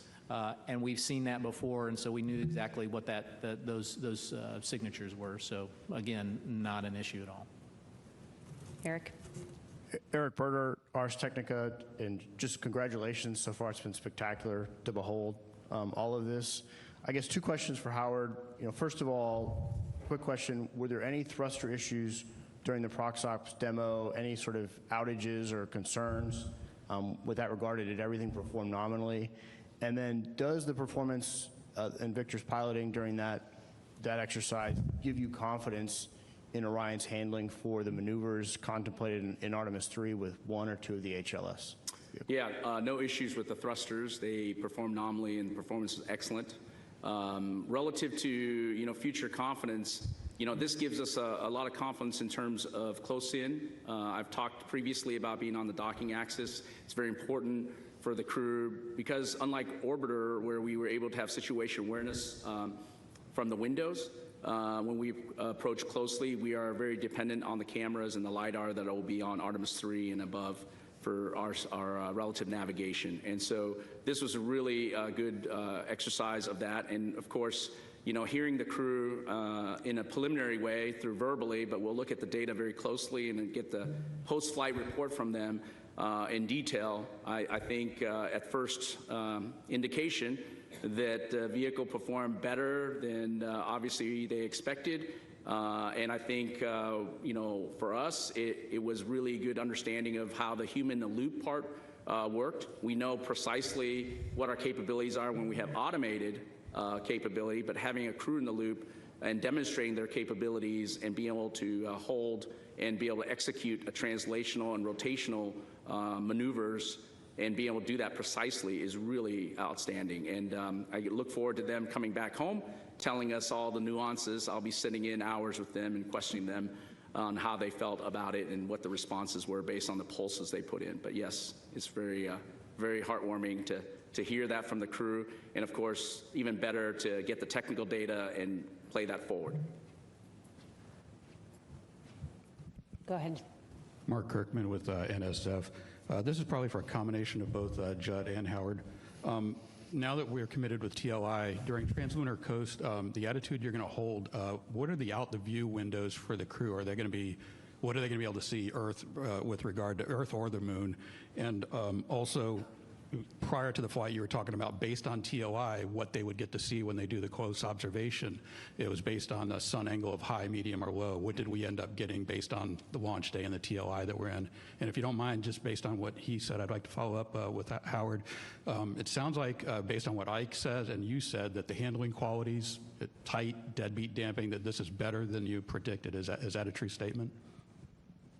You want me to start first and go ahead. Talk about that? I would say that predictions are hard. There's a human-in-the-loop kind of element, and we practice that. So I would say yes, definitely, maybe better than we anticipated in a lot of ways, because there's variations by which we go into space. On a closed-loop control system, for guidance navigation control, when you have an automated system, you know precisely and you predict exactly how the system will respond. The crew is well trained, and Victor did exactly what he needed to do, and the spacecraft responded. As far as where the vehicle will be pointed, most of the time we spend in a tail to sun attitude. So we take the back end of the vehicle, point it towards the sun, and so whatever the geometry is, that's what you get. We sometimes have the advantage when we have good power balance. We can move the solar arrays that have cameras on the end, and we can move those around and see what look back at the Earth or look forward at the Moon. Also on flight day 6, whenever we do the lunar closer approach, we'll change attitude, make sure that the crew has those views of the lunar surface. As far as the lighting of the Moon, this was a lower lighting day that we launched. I think it was in the 20 to 30%, 20% lit area. So we'll still get good shots from the crew. We'll still get great descriptions from their Mark I eyeballs. But we're going around the Moon, so that's the main thing, right? Okay, we'll take two more on the end here, and then we'll go to the phone. So go ahead, Jackie. Hi, Jackie Waddles, CNN. Quick question for Howard. I know Victor said that he was going to give the Cooper-Harper rating scales during the prox ops. Are you able to share those numbers? Just curious to know how it handled. And then also would love to just ask a general question about the crew, how they're adjusting to orbit. Specifically curious about the first-time flyer and whether there's any space adaptation syndrome without, invading privacy. Thanks so much. Yeah, I'm sure we can share the Cooper-Harper handling qualities. We did assessments with the simulator, and we'll do it as part of this demonstration, and love to hear that feedback. I think we got some additional feedback, like I said, but look forward to that. Yeah, definitely. But I'll let Judd answer the other question about as far as the crew members, they're doing great. There's no indication that they're having any problems at all. So I don't expect that they're having any problems. Hi, Lauren Grush with Bloomberg. Thanks so much and congratulations again. I wanted to ask about the troubleshooting of the toilet that happened on that first day. Can you just explain to us what the issue was and how they fixed it? And on a priority scale, would you say this was a #1 priority or a #2? So when we had always planned to wet the toilet with some water that we had pulled out of the PWD, the potable water dispenser, and it turns out, I guess, we didn't put enough in, and so the pump was not fully wetted, and so it has automatic fault detection in that if it's not fully wetted, it'll shut itself down. So once we figured out that we didn't put enough water in, we put more in there, made sure that it was essentially primed, the pump was primed, and then the toilet came right back up. I will say that in addition, a good kind of byproduct of this, while we're working through those procedures, we were able to check out the secondary vent line for the urine as well, and so that was a good. That's an alternate path. If we could not go with the primary line, we were able to bend out on the secondary line, and we were able to demonstrate that. And we didn't demonstrate it today, the primary vent line through the working toilet. So I think both lines are working well, and really happy about that. Yeah, I'll just add real quickly that I think this is a great example of some of the procedural things as we're learning to work and live in the Orion capsule. We've got real humans in there. They're trying to live and learn, and we're gonna learn things along the way. Oops, we need to do this. We need to prime it first. This is the kind of things we're gonna get. All right, we'll take several questions from the phone now, and we'll start with Marcia Dunn from the Associated Press. Oh yes, hi. Good evening. I have a question probably for you, Lori.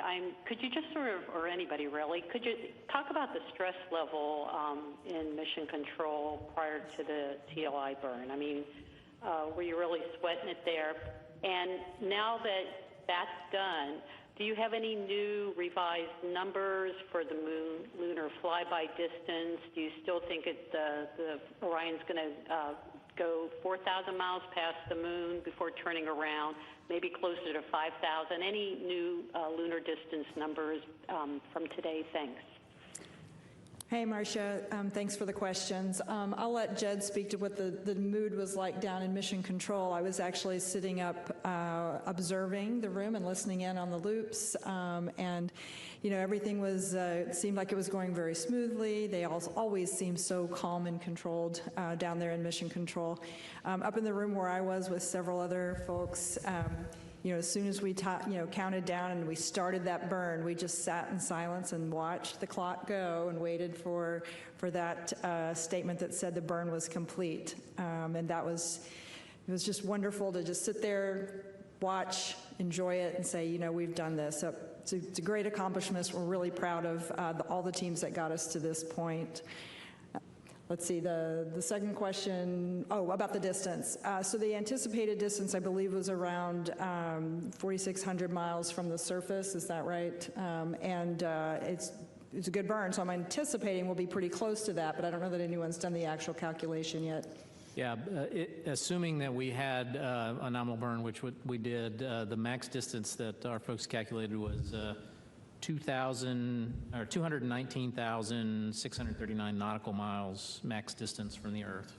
Yeah, okay. So, as far as the mood in Mission Control, these teams have done lots and lots of simulations, and so I would say they're consummate professionals. Everybody, even with the sensor problems that we had, able to do the TLI and get us through everything, perfectly. So, I mean, I wouldn't say there's any stress level at all. Yeah, maybe, Lori, I'll jump in on the mission evaluation room that supports the flight control team. I was in there with the team, and, we have high confidence in our main engine. We've operated several times on Artemis I, and, of course, we operated the upper stage separation burn as well. And I'll just tell you, everybody was standing, not so much nervous, just excitement. And then in one of our conference rooms where we had a couple of G&C experts with us, we geeked out and talked about TGO, VGO, Lambda, Lambda dot, and teaching class on how these burns were calculated, what the guidance targets were, and it was really fun to listen to that while we waited for the TIG. So it was really fun. All right, our next question on the phone line is from Andrea Leinfelder with the Houston Chronicle. Hi, I have a question on the exercising. So I was watching the video when Reed was exercising, and I know Mission Control kind of started chuckling because you could see the movement. So I was wondering if you'd kind of quantify a little bit how much it was moving. I know it was expected, but I'm still curious to know how much. Also, just a technical question. Would you say that Orion was in high Earth orbit or low Earth orbit during the TLI burn, just because it seems so close to the Earth? Thanks. You want me to take that? Let's see, as far as the exercise, the flywheel machine, it's a little bit like a rowing machine. I think you saw that. I mean, are you asking, I didn't quite understand the question, like how much movement does the capsule do while we're doing the movement? Is that the question? Yeah, I don't think we saw anything that we didn't expect. Yeah, you'll see some solar array dynamics, which is expected. But it didn't perturb any of our control where we've had to make any adjustment, big burns or anything like that to control the attitude is where you would hear or get affected by those dynamics. Of course, we'll look at the data. I wasn't sitting in front of the data console today, but I just saw it on the videos that were coming down, and we'll talk to the team, but we didn't expect anything different. I asked our guidance navigation guys if there was any issues, and they said nope, didn't see any issues relative to exercise. And then, of course, we'll always look at the data and go by that, but looks good so far. Let's see, and the other question was, were we in a high Earth orbit when we did TLI? Yes, technically we were, but we were at the lowest part, perigee of the orbit, so we're about 100 nautical miles off the Earth's surface, traveling about 23,000 and change miles per hour. And so because we did the TLI burn, now that takes us out of the high Earth orbit and gets us on that free return trajectory to the side of the moon. Okay, next up is Nell Greenfield-Boyce with NPR. Hey, can you hear me okay? Thanks Yes. for having this briefing. I would appreciate hearing a little more about the water dispenser situation. It sounded like just before the burn, they were doing what they were calling like water ops, and they were bagging up water in plastic bags. Could you just go over exactly what the issues were with the dispenser and why it was decided to have backup water and how much water the astronauts actually bagged up? Thank you. Yeah, great question. So during ascent, so we have 4 water tanks in the Orion service module, and each one of those tanks has an isolation valve between them. The isolation valve between the middle 2 tanks failed closed during ascent, and so it essentially isolated 2 tanks on one side and 2 tanks on the other. Each end of those tanks goes to one of 2 different water dispensers, a primary and a secondary, so we have full access to all of the water. However, in an abundance of caution, we decided probably good, just in case we have a subsequent failure of an isolation valve, to bag some water, and so that's exactly what we did. We're going to bag some water in the cabin and preserve that just in case we have a subsequent failure. Okay, our next question is from Joey Roulette with Reuters. Hey, thanks. I just wanted to clarify the predicted maximum distance from Earth. Did you say 219,000 miles? And is that based on, and that's based on the TLI burn that was just done today, right? Those are our predicts prior to us performing the TLI burn, so that assumed a perfect TLI burn, so I haven't gone and run those numbers again. And just real quick, the reason I asked, of course, is because that's far below the record breaking for Apollo 13. Is that your guys' understanding, I guess? That's in nautical miles. So the Apollo distance record in nautical miles was about 216,000 nautical miles. Okay, our next question is from Jackie Mogensen with Scientific American. Hi, thanks for this. I have a bit of a general question and then a specific one. The general one is, how do you feel like everything is it going to plan, and are there any concerns you're keeping an eye on at this point? And then more specifically, I was curious if you could tell us about what to expect from the first high-res images and video, as well as when we might see the solar eclipse. Thank you. I think I'll take a stab. It's echoing in here, so it's kind of hard to hear the question. But I think the first one is how things are going. Is there anything we're tracking? And I'll just look over at my colleagues. But, things are going really well. I think we couldn't be more pleased with how well things are going. Right now, we're not tracking any issues of concern. As I said, we're learning from the spacecraft, but that's what we anticipate, and we're not tracking anything. We went straight into the TLI with absolute confidence that we can complete the rest of this mission as planned. I think the other part of the question had to do with some of the imaging and expectations for when we'll get some of those back, in particular the eclipse. I'm really excited about the eclipse that we're probably going to encounter now as part of this mission. I think the crew's excited about it as well. I know they did a little training to learn about what they're going to see. It'll be really cool when they're out and beyond the moon, be able to look back with the moon eclipsing the sun. They'll be able to see the sun's corona.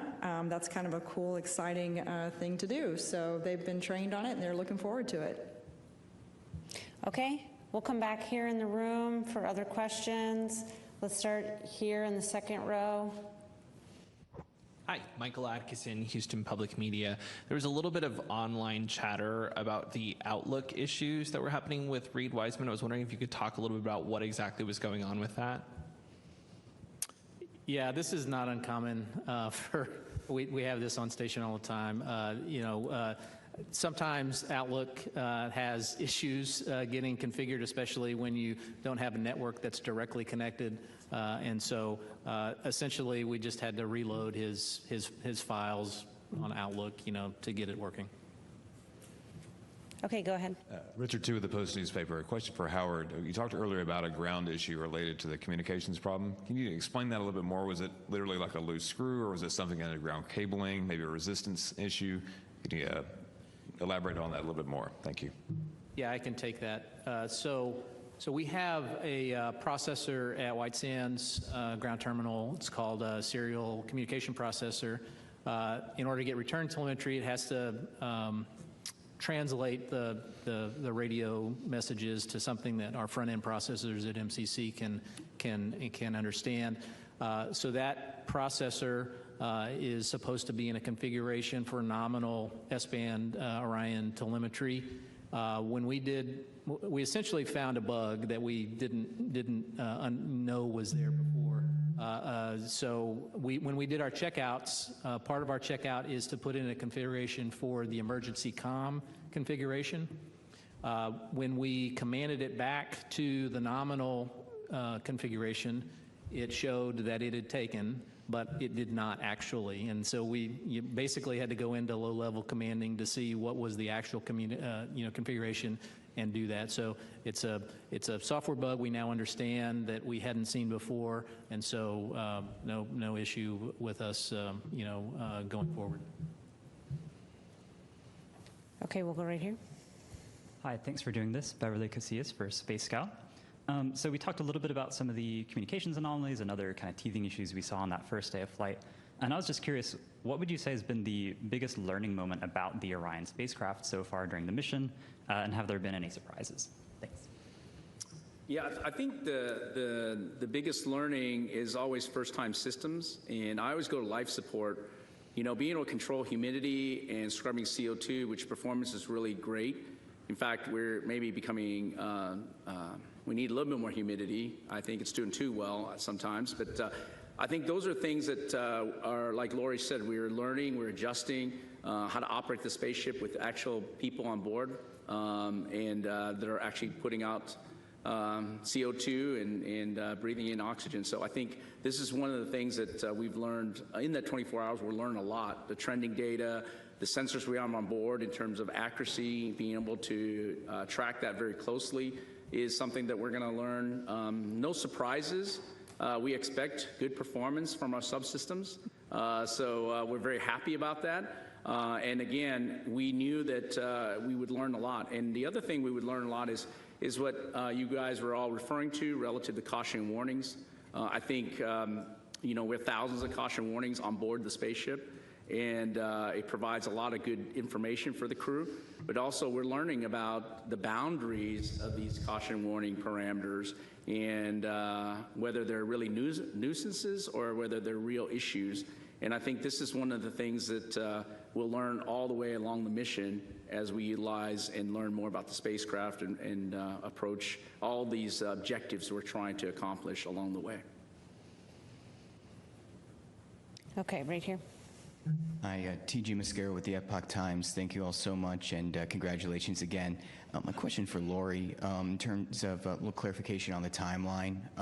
With the eclipse, you said it'll be when they're behind the moon, so will that be on day 6? And also, is there any clarification on what part of the timeline we'll be having the ship-to-ship communication with the station? That's definitely a question for Judd here. We'll let him, he's got the detailed timeline right in front of him. Yes, it is flight day 6 that the crew will be behind the moon.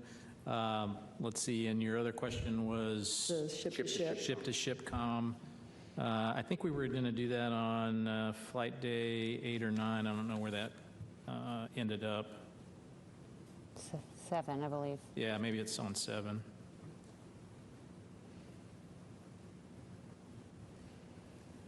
Yep, it's flight day 7. Okay, let's come here to the one with their hand up. Yes. Hi, Katrina Miller for the New York Times. How fast will Orion move as it heads to the moon, like the maximum speed? And have the crew members been able to check in with their families yet, or when will this happen? Okay, so it changes speed as it goes around in orbit. The maximum speed we just experienced at TLI, which was, we started off at 23,660 miles per hour. We added about 867 miles per hour, so that's 24,500, something like that, 24,500 miles an hour. And then as we get closer to the moon will be our lowest speed around the apogee, which is around, I think, 1,300 foot per second, which I'm not going to do math in public on how many miles per hour that is. But then once we come back to Earth, it gets around that same speed, around 25,000 miles per hour as we get to entry interface. And have they talked to their family? Okay. Let's actually come over to this side here in the middle. Oh, and there was the question, additional question about if the crew has spoken with family yet. Yeah, I don't believe they haven't had time to talk to their families yet. They've been really busy, so we'll make time for that as we get, now that we're past TLI. Robert Coppinger, British Interplanetary Society Spaceflight Magazine. The RCS thrusters on the service module, are they European technology or American technology? And Administrator Isaacman's distance record from one of his 2 space flights, when does integrity beat that? Well, I would say the RCS, or reaction control system, if you're asking that, that is a European-built system. I don't know about Administrator Isaacman's distance, so I can't comment on that. I suspect we've already broken that. I thought we broke it when we went into the high Earth orbit. But when we got out to apogee, we would have already exceeded that. Okay, was there another question? Second row here, yes. And then we'll go back to a few more from the phone. Hi, JJ Love with Tech Talk Media. Thanks for taking my question. The viewers of our Inside NASA Innovation series are eager to understand the broader human impact of this mission. So looking beyond the boundaries of space exploration itself, which industries here on Earth stand to benefit most from what you're discovering up there? And what is being learned in the mission that will tangibly improve life for people down here? Oh, those are some good questions. I think from the industry standpoint, I think there's a whole range of things that we're going to benefit. Number one, just thinking basically just in our production capabilities within the U.S. and around the world. But I feel certain we're going to be pushing boundaries of technologies as well, not just in the systems that we're flying on the rockets, but even in some of the things we're testing out inside the crew cabin for the crew to use, the cutting edge of technology. So a lot of amazing things there. And then what was the second part of your question?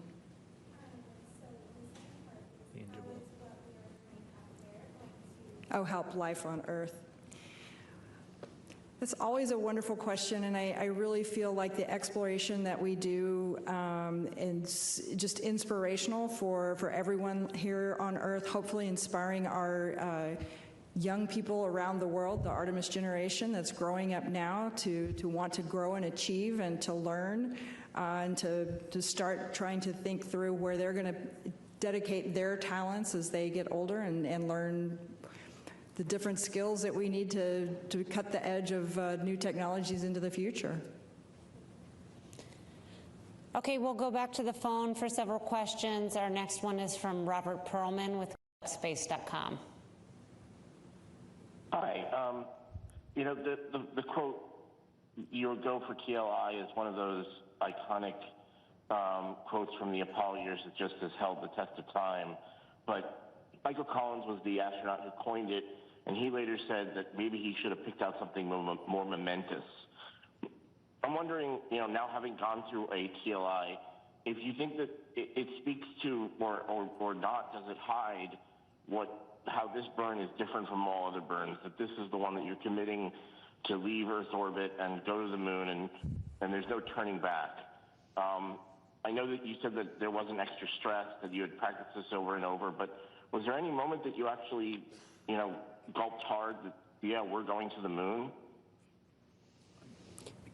So the question, it was a little bit garbled. I think it was about the TLI burn and that burn being perhaps special in the minds of the team. Robert, may need to get you to say some of that again. I think we captured that, though. Yeah, that's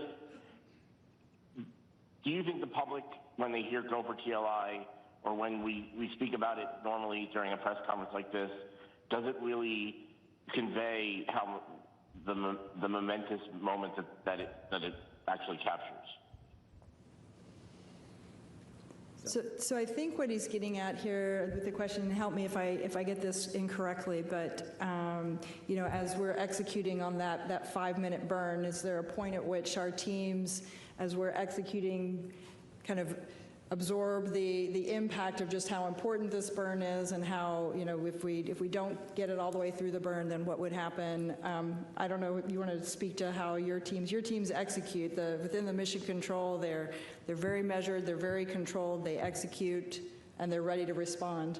Yeah, I would say we probably reflect on that after our shift, and we'll execute everything professionally, probably save the reflection for after our shift, and certainly that reflection, I suspect everybody, you know, understands that this is a once in a lifetime moment. All right, our next question on the phone is from Christopher Mick with the Hudson Star Observer. Thank you for taking the question and for all your time tonight. Another amazing day here in the mission. I just want to ask, I think these would be for Jed and Howard. I was wondering, the crew sounded very busy in the time I was hearing the loops today, and I was just wondering on the astronauts' kind of individual task timelines, if they're kind of on schedule for that or falling behind at all or skipping some things. And then maybe to Howard, if there was any time for Earth observation photography, if there's any feedback from the crew on how things were going shooting through the Orion windows. So I would say there were, as far as the timeline goes, there were a few things that the crew was not able to get to today and yesterday, and that's fine. We knew this was going to be a very, very packed first 2 days, and now once we've got past TLI, we've got lots more time to do things, and observation certainly is one of those things that the crew absolutely will be doing during their time, and they've got plenty of time now to reflect and do those other operations. Yeah, I'll say that although, like Judd said, maybe a few things didn't get done in the schedule that was planned that could be made up, the real important one for me at least was this ProxOps demonstration. I think we budgeted around 71 minutes. The crew finished in 65. And that was awesome because, like I said earlier, we were able to accomplish all our objectives and within that time period because we were having to exit and leave the ICPS distance and move on towards the orbit. So having that done and getting all those objectives accomplished was very significant, and I'm really happy to do it with some margin. Okay, our next question is from David Denault with About Space Today News. Good evening. I have a question. Has there been a formal report issued yet on the possible damages caused by Artemis II compared to Artemis I? I understand that it caused some damage to the elevators, and it also burnt through the surface area, scorching it. Has there any report issued on that as yet? So this is a question related to the potential damage to the Mobile Launcher 1, where we launched yesterday. We've talked many times about the ruggedization that we did to the Mobile Launcher following the Artemis I mission. And what I can tell you is that our initial assessment is showing that most of the damage is really largely cosmetic. Really, overall, everything's looking pretty good, especially compared to Artemis I. We know we're going to have some repairs that we'll need to do, but those repairs, the repairs that we made following Artemis I largely worked, so that's a good thing.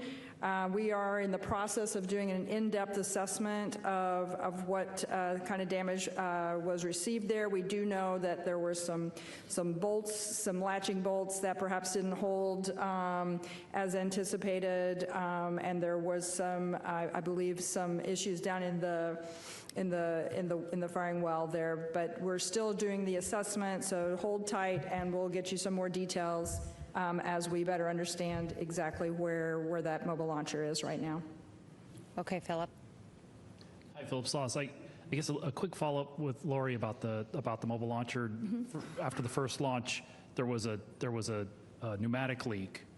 You didn't see any issues in terms of the continuity with the pneumatic systems in those lines? Everything's doing extremely well, actually, yeah. And the water suppression system was able to wash things down, so we didn't have the issues of the concerns with corrosion, the pneumatics. All of the other systems seem to fare extremely well. Okay. And then a quick one for Judd, hopefully. On the first launch, SLS had a tiny underspeed at MECO. And I know they were looking to make some tweaks so that they would hit the exact targeted MECO. What did you see yesterday during the ascent? Yeah, as I mentioned, right on the money. Okay, thank you. Hello, I'm Kaya Burgess from the Times of London. How closely did you study in planning this mission the free return slingshot trajectory of Apollo 13 in terms of the lessons to be learned of what to do similarly or what to avoid, and how different will this trajectory be from the only other time humans have taken that trajectory around the moon and back? You take it. Okay, so it is slightly different from Apollo 8. Apollo 8 actually went into the lunar orbit, gravity well, right? Orion doesn't have the capability or the propellant to do that, and so we're taking advantage of the gravity to slingshot Orion back around the moon. So it's quite actually in the early design of Apollo. As a matter of fact, Apollo 13 got on a free return trajectory to get it into a minimum energy state so that it could go back to Earth. And so this is more like that trajectory in that we're taking advantage of the moon's gravity as an assist so that we don't have to burn as much propellant. My question is, how does it compare to Apollo 13 rather than 8?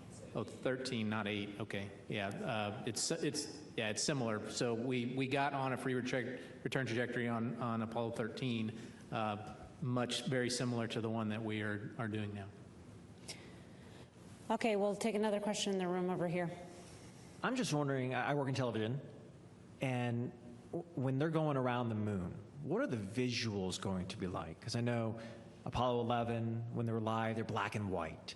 And we're seeing some of the images now from the spacecraft, which we love, But, you know, they're not as grainy as they were in the Apollo days, but they're not necessarily as wonderful as maybe SpaceX gives us right now with some of their work.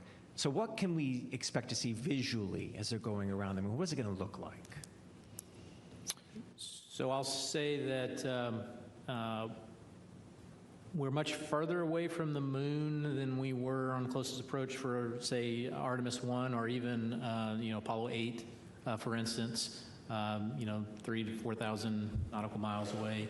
So the moon will look smaller. It's what I've been told is if you take a basketball at arm's length, that's about what it's going to look like from the crew's vantage point. Certainly the camera technology is a lot better than it was in the 60s, so we'll have that advantage. We also have some really long lenses that the crew have for their handheld cameras, Nikons and Z9s. So they'll hopefully when we get those downlinked, they'll be really sharp images that we've all come to expect. Yeah, modern technology. The one thing I'll just mention, and Judd can probably jump in on this one as well, is, you know, while the camera technology that we have up there is outstanding and we'll have very, very high resolution, high quality images, the downlink from the moon is not as great as it could be, as it is from low Earth orbit. And so it will take a little longer to get some of those data down, and sometimes I would imagine the early downloads will be somewhat reduced resolution so that we can get them down here and at least share the lower resolution, and then as we have the capability and the bandwidth to download the higher res, we'll make those available. Go ahead. Moises Avila, AFP, Agence France Presse. I know that more than 50 years have passed and it's a new world and new technology, but compared to the Apollo missions, what things have changed and what protocols or beliefs maybe, or traditions maybe remain? Well, you know, when you say what has changed, I mean, certainly the computing capability in the amount of software. We have over 900,000 lines of software. And so I think the ability for the crew to engage in the systems in a very deep level through the displays. And of course, we have electronic procedures, which Judd and his team is very familiar with, which we don't need to carry paper around. There was a lot of paper procedures. And of course, the sensing, the sensor capability. You know, the inertial measuring units. When we get close in, we got GPS. Everybody's familiar with that, of course. The ability for us to know exactly where we are in space, the precision by which we're able to do rendezvous prox-ups and docking, just even with a camera, is a huge step in technology. And so I think this is one of these things where the ability for us to utilize the technology to advance and make it easier on the crews to operate, and of course leveraging the ability for us to build a little bigger spaceship, a third larger, and allow us to fly another crew member and be able to compact that in smaller components, but yet still provide the same functionality and even more in some cases, is a huge advancement for us. So I think overall, but physics doesn't change. The teardrop shape is very efficient from an aerodynamics perspective. The Apollo giants were just very good technical engineering experts. And engineering and the physics does not change. And so we learned a lot from them in terms of the things they learned, and we leveraged off of that. Okay, we'll take one final question here. Thank you, Rachel. Will Robinson-Smith with Spaceflight Now. Thank you all for your time tonight. A couple of quick ones for Judd. You mentioned when we spoke back in September that pad abort would be the riskiest that the crew could possibly endure. I wonder, as you saw Ascent and they ticked past those abort scenarios, how you were feeling, you know, getting further and further along the pathway. And now that the crew is in flight, I know we discussed at some previous briefings that certain abort scenarios or early returns are still possible even past TLI. At what point does it make the most sense to continue with a free return as opposed to an early U-turn? Thank you. Yeah, so always feel great not to have to do an abort, period, right? And so I'm happy that SLS performed so well, that ICPS performed so well that we didn't even have to entertain that. As far as now that we're post TLI, it's about a day or two in past TLI where it's no longer feasible to do what we call a direct abort, and it's more likely that we'll get home at the same time if we just continue on in the free return trajectory. All right, well, with that, we'll go ahead and conclude. I want to thank our participants for joining us today. You can follow all of our mission progress in the multitude of ways we have available on nasa.gov, and we look forward to providing another update tomorrow afternoon. Thank you for joining us.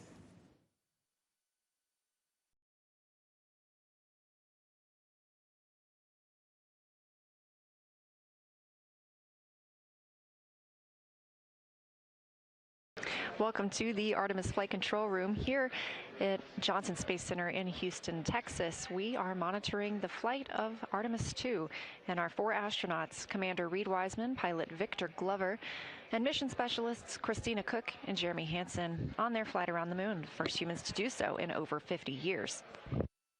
This is also the first flight of humans aboard Orion, and it was a banner day for the spacecraft. At 6:49 p.m. Central Time, the Orion spacecraft executed the translunar injection burn, a 5-minute and 50-second burn that committed the spacecraft to leaving a high Earth orbit and beginning its journey around the moon and back home.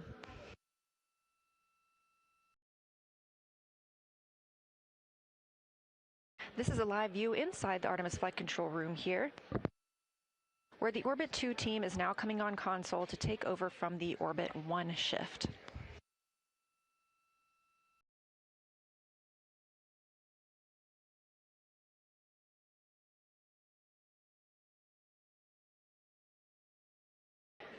If you were watching the news conference, we had a few calls to and from the crew during that time frame.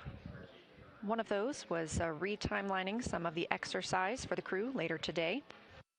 We are expecting a public affairs event coming up in just about an hour, and they will then execute their exercise on the flywheel afterward. We also had a time period where we had a delay on the forward link of the Deep Space Network. So our communications to the crew were delayed. That was what we believe to be due to a downlink coming down. Command and data handling stopped that downlink, which resumed the on-time communications with the crew. They'll be able to troubleshoot that and work on transferring large files down from the crew. Recently, Christina Cook reported that her PCD, her portable computing device, went dark before translunar injection and has been unresponsive on a charger. So the team here is troubleshooting to see if there's anything they can do to bring that back online. Last but not least, Commander Reed Wiseman said they got great views of the Earth as they continued departing following the translunar injection burn, and just a testament to how everything is planned and tracked in space. He reported that the windows were dirty because the crew enjoyed looking out of them so much, so he called down for procedures on how to clean the windows. It's important to ask for instructions on things like this. As I mentioned, everything is tracked so carefully throughout a mission that it's important to let the crew and the teams know what is being used.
This is a live view from the Orion capsule looking back on Earth, our home planet. We are now 18,500 miles away from Earth. When we conducted that translunar injection burn coming up on about 2 hours ago, we were just 115 miles above our planet.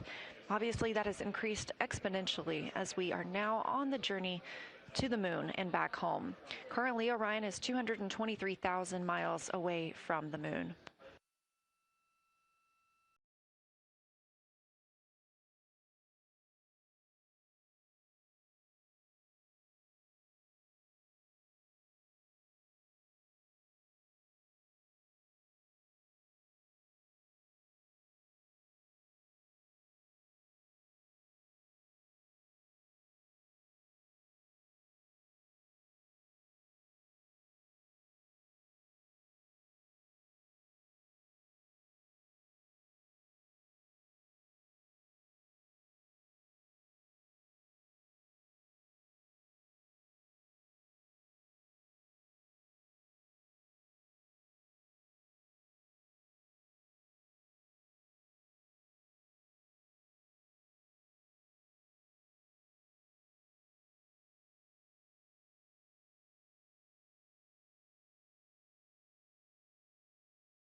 Integrity, Houston, with some additional PCD troubleshooting for Christina.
Go ahead for Christina. All right, Christina, we have one additional Hail Mary to try and recover your PCD. We're going to suggest that you reseat the power cable and then press and hold the power and volume up simultaneously for 20 seconds. You should be able, if the PCD responds, you'll enter BIOS, and you might get a screen in which you can select exit, making a functional PCD at that point. Good luck. And work. Thank you.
This is Artemis Mission Control now, MET, or mission elapsed time, 1 day, 3 hours, and 10 minutes into the Artemis II mission, the first flight of humans around the moon in over 50 years. And we are going to the moon. After a successful translunar injection burn today, we are now over 19,500 miles away from Earth and growing closer to our lunar neighbor, now 222,000 miles away from the moon. The view on the left side of your screen is from Orion, a live view looking back at our home planet, that small dot. And down in the bottom right-hand screen, you can see Capcom Chris Birch wrapping up her Orbit 1 shift today, as well as Flight Director Jeff Radigan. They've been leading the teams throughout Orbit 1 and the translunar injection burn. Integrity, for your information, toilet is go for use. We're estimating about 5 more uses. We copy that, and I have a question about the flywheel accelerometer, specifically the software that I'm opening up. All right, Reed, I'll take your question. When I'm opening the Orion Crew Seat Accelerometer version 1.10.5.0, I got a pop-up that came up that said, confirm disarm. The device is armed. Do you want to disarm it? Yes or no? Okay. Affirm, Reed, you do want to arm.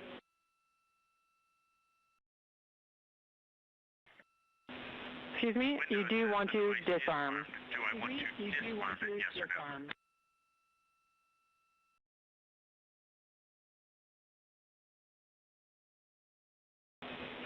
Sorry, Reed, I think I stepped on you there. We do want you to disarm. Copy that, disarm.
and integrity on 1 for flywheel accelerometer. Go ahead, Reed.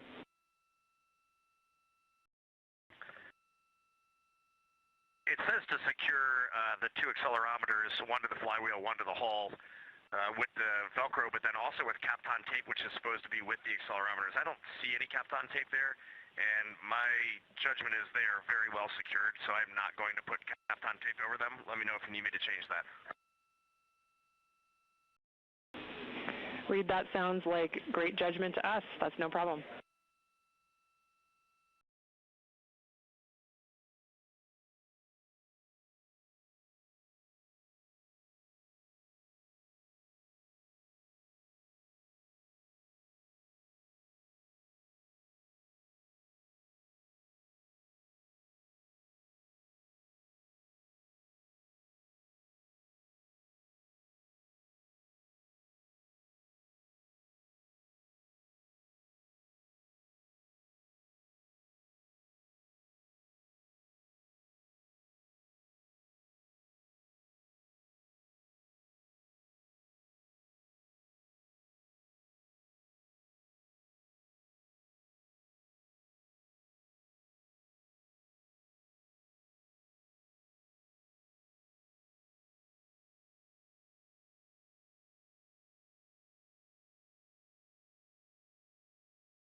Houston integrity for PCD. Go ahead, Christina. Hey, Chris. Unfortunately, no joy with that action, and I also had Ike try it. Neither of us were successful getting it to respond in any way.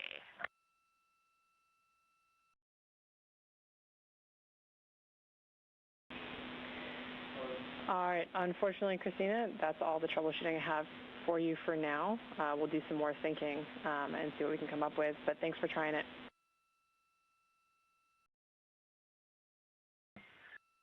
Okay, she acknowledges that.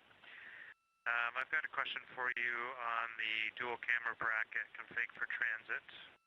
When I got to the threaded rods, just want to check with you. I was supposed to do 6 turns. When I get to 2.5 turns on all of them, I start to feel some resistance.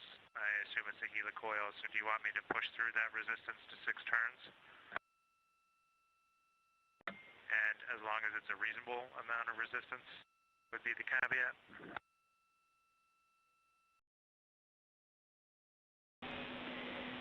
All right, Jeremy, thanks for that report. We're going to check and get back to you. We think your approach is reasonable, but we're just going to verify.